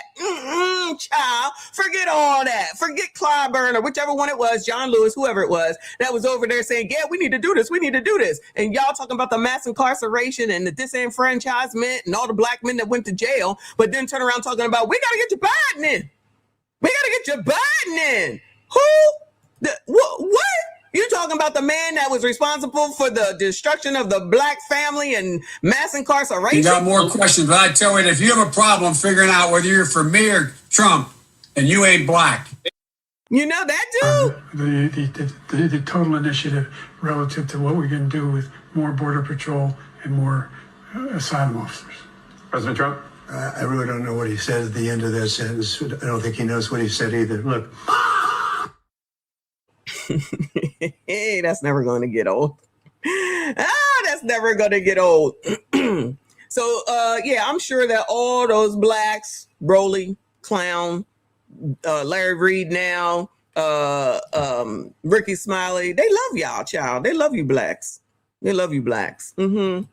Y'all keep listening to those rich people, first generation millionaires, mind you, tell you that you can't do something because of racism. Just like Uncle Rick says, stop choosing the conditions they make for you and go make your own. That's not right. You a white supremacist. That's a white supremacist talking points. No, it's a common sense talking point. Sitting around waiting for the government to help you, knowing damn well the government ain't never really helped you to begin with. Waiting for some black thing to come to your door saying, here you go. Child, please. You can't talk to the ignorant. You can't talk to the ignorant that don't want to listen to nothing and don't want to look into anything or read anything for their own damn selves. Child, keep listening to the blogs, child. Keep listening to Rolly. He loves you to death. Why are you over there buck dancing with Hillary, but you want to sit up here and tell me what the fuck I'm doing? Child, try to tell y'all. It's all about money at the end of the day. Why y'all falling into this, oh, it's capitalism is the problem. Capitalism is the problem? Child, you ain't got no money. You the problem. You think the government, you think socialism is the answer? You think having the government be in charge of your life is the answer? C-19 was not real. It was a space and time. It's over. It's never going to happen again. Y'all think that the government is going to take care of y'all like they did during C-19, which wasn't a taken care of because y'all wasn't reading the fine print. Y'all wasn't reading how the shit was working. Y'all seem to forget the fact where they say you still gonna have to pay this shit. You just don't have to pay it right now. Y'all forget all that. And then we'll sit up and now with all these PPP loans that are still being found out by people because y'all was just out here lying because you wanted to get some money from the government because for some reason you thought that the government was going to let some free money go. Free money go. Y'all thought they was just going to let that go. Millions and millions of dollars just so y'all could get BBLs and go on trips and buy houses and cars for 2 years. And now you in jail, bankrupted. I guess that was white supremacy too. Child, please. Reading is fundamental, child. Rachel up in here. Rachel, I appreciate you, boo. She said, messy spitting facts. Black people always want candidates to dance and sing while campaigning, never being serious, and Roland adds to the problem, shaking my head. He been a problem, but that's everybody's savior. It's time for these old niggas to go. It's time for these old niggas to go. I said it, I meant it. But they hanging on. I wonder why they hanging on. There must be a reason. I wonder why. The idea of the super predator myth that became a myth that the author of the theory later detracted. What does it mean for black people to support the woman who paraded the idea that young black men were predestined or predisposed to violent crime and violent criminal behavior and as such need to be contained? What does it mean to have former President Joe Biden make a black woman his running mate as president? Pseudo. Maybe she identifies phenotypically. Maybe Cam identifies phenotypically since we know what that is now as a black woman. She ain't black. Michael, thank you for another 5, boo. I appreciate you. He said, I tried listening to Willie D. Why? The other day for the time when I was in the military, I couldn't do it because he's been turned. That felon, child, caricature. Oh, the colors love listening to caricature. Caricature, a ghetto boy or a lawyer. Shout out to Dennis Sperlin. You gonna listen to a lawyer or a ghetto boy? Child, y'all want to go for the entertainment value and go and listen to caricature as opposed to listening to a lawyer, a black male lawyer, mind you. Not that that matters, but a black lawyer for show. You rather listen to a ghetto boy. Anyway. Former President Joe Biden make a black woman his running mate as president, despite being... I'm sorry to keep interrupting it there. Because she's in the, she's an ACA, y'all.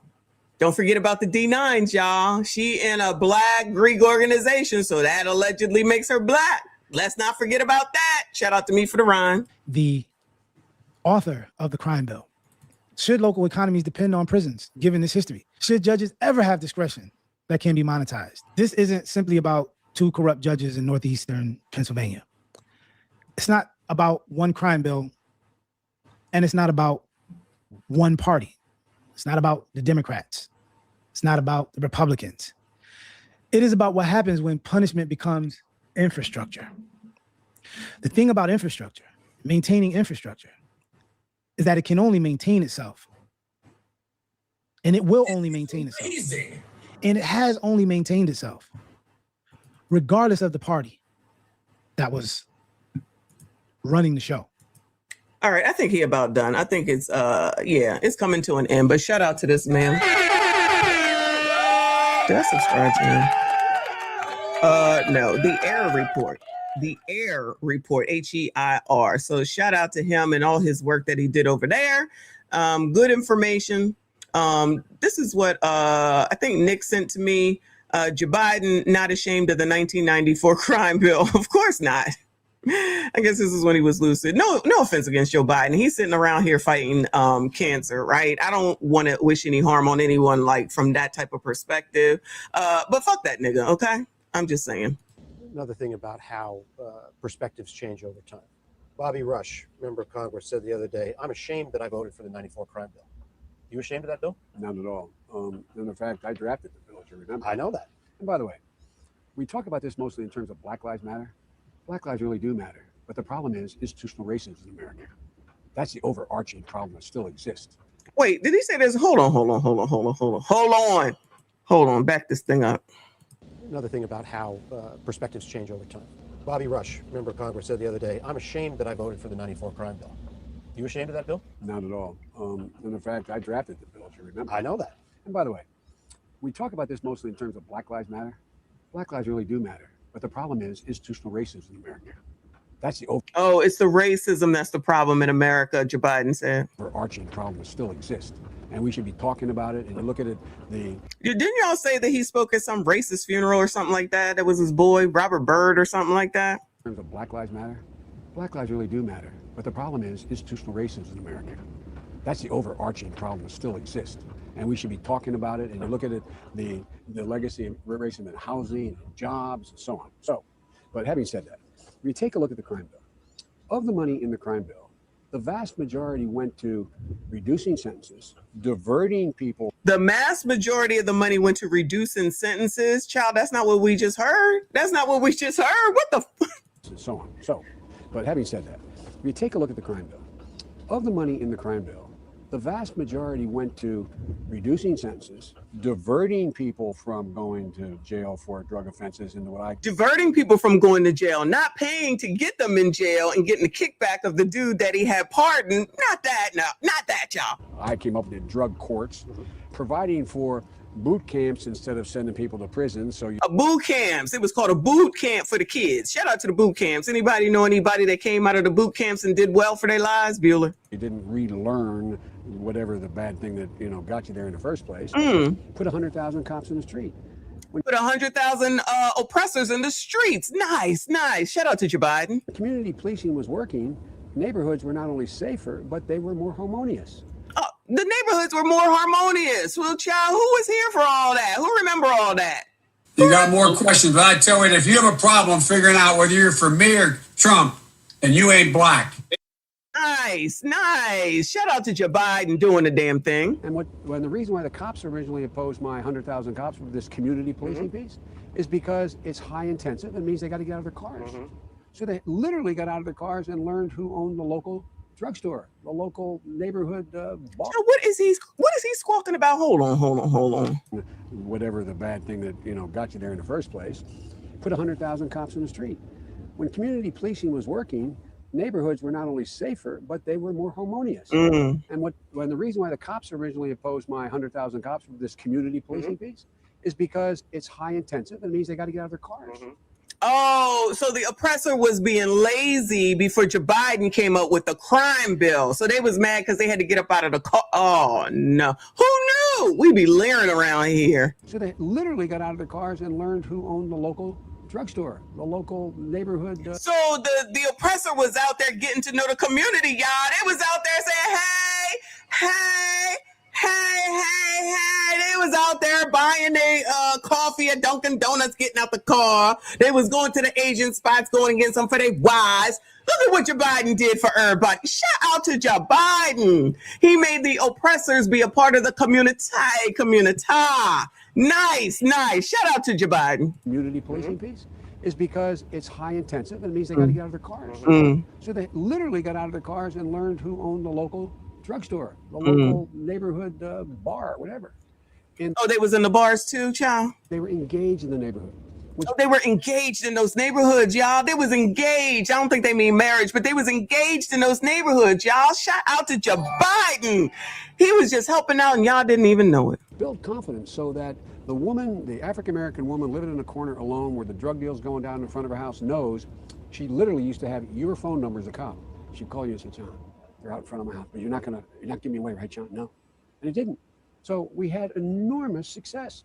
It was enormously successful. Child, this must have been what they was talking about when they said, we got to get your Biden in. Because look at everything that he did with that crime bill. Y'all was wrong. He did great things. Shout out to Locked and Loaded with the gold coin jewels. I appreciate you, boo. Bar, whatever.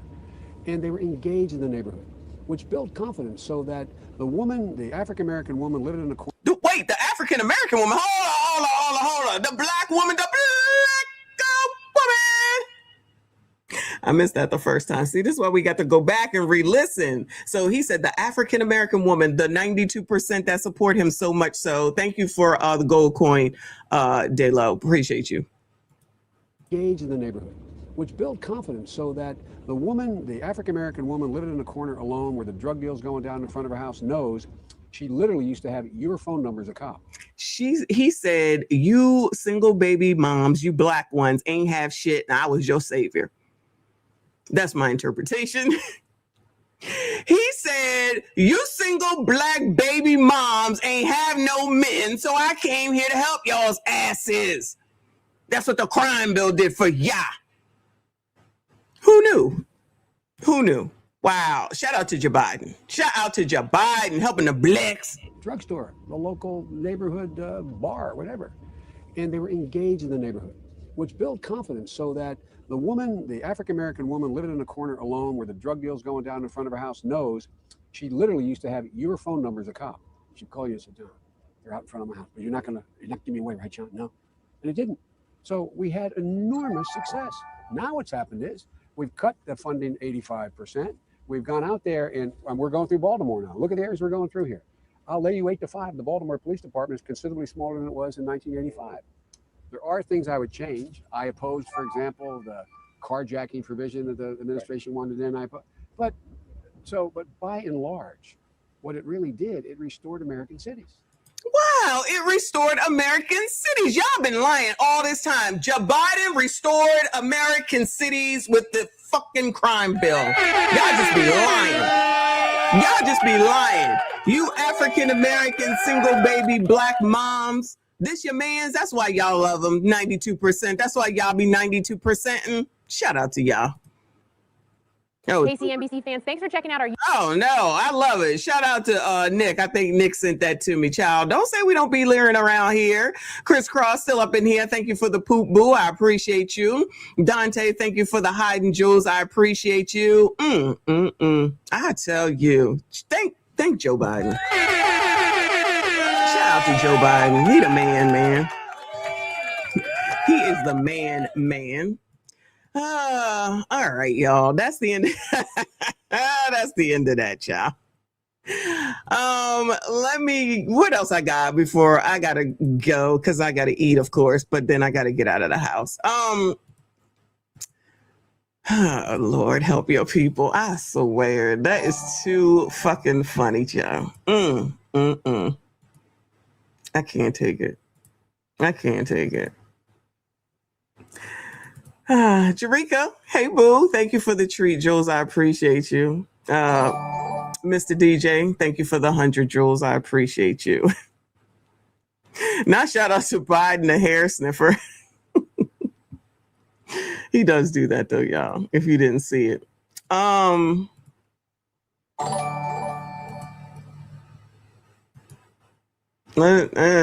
don't even feel like doing it tonight's conversation, y'all. I just don't care. Let's try to see what I have on Instagram. This is wild. This is just... Oh my God. I'm just flummoxed. Anyway. I'm not going over any more of this Lindsay Clancy shit today. I've had enough.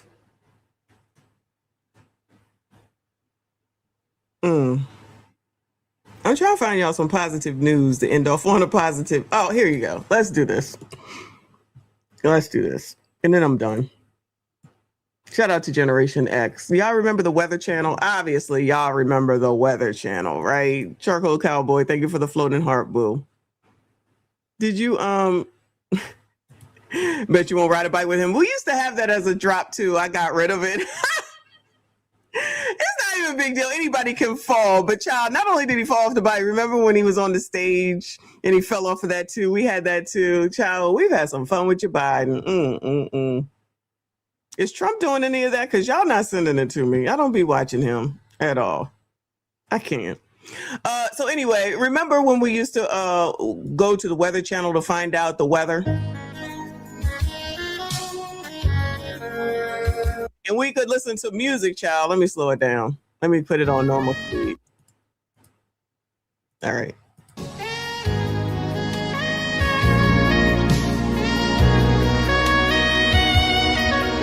This is definitely going to have to get pulled out.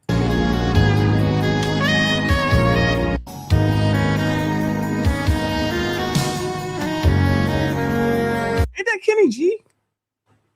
Yeah, it's Kenny G. Smooth jazz.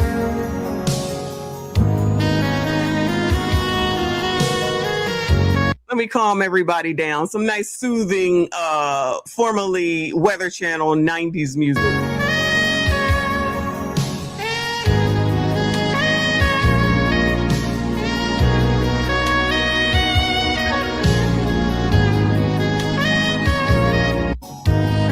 I've been listening to R. Kelly.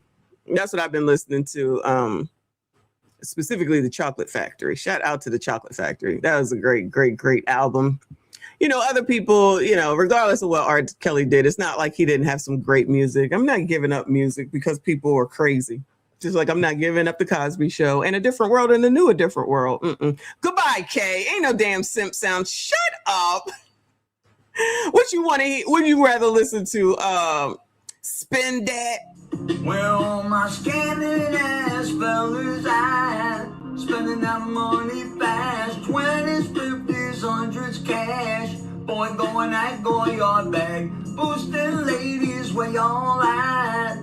Stuffing that shit in your bag. Just to flip it, pop some tags. Girl, going at Goyard bag. Spend that shit, spend that shit. Spend that shit, baby, spend that shit. Spend that shit, spend that shit. Spend that shit, baby, spend that shit. Woo! That's what you would rather listen to, Kay? Goodbye, sir. That's some good music. 90s is the best. I'm gonna go listen to who's on the list. Oh, Tony. That was next on my list. I'm never giving up R. Kelly. Never, ever, ever, never. None of it.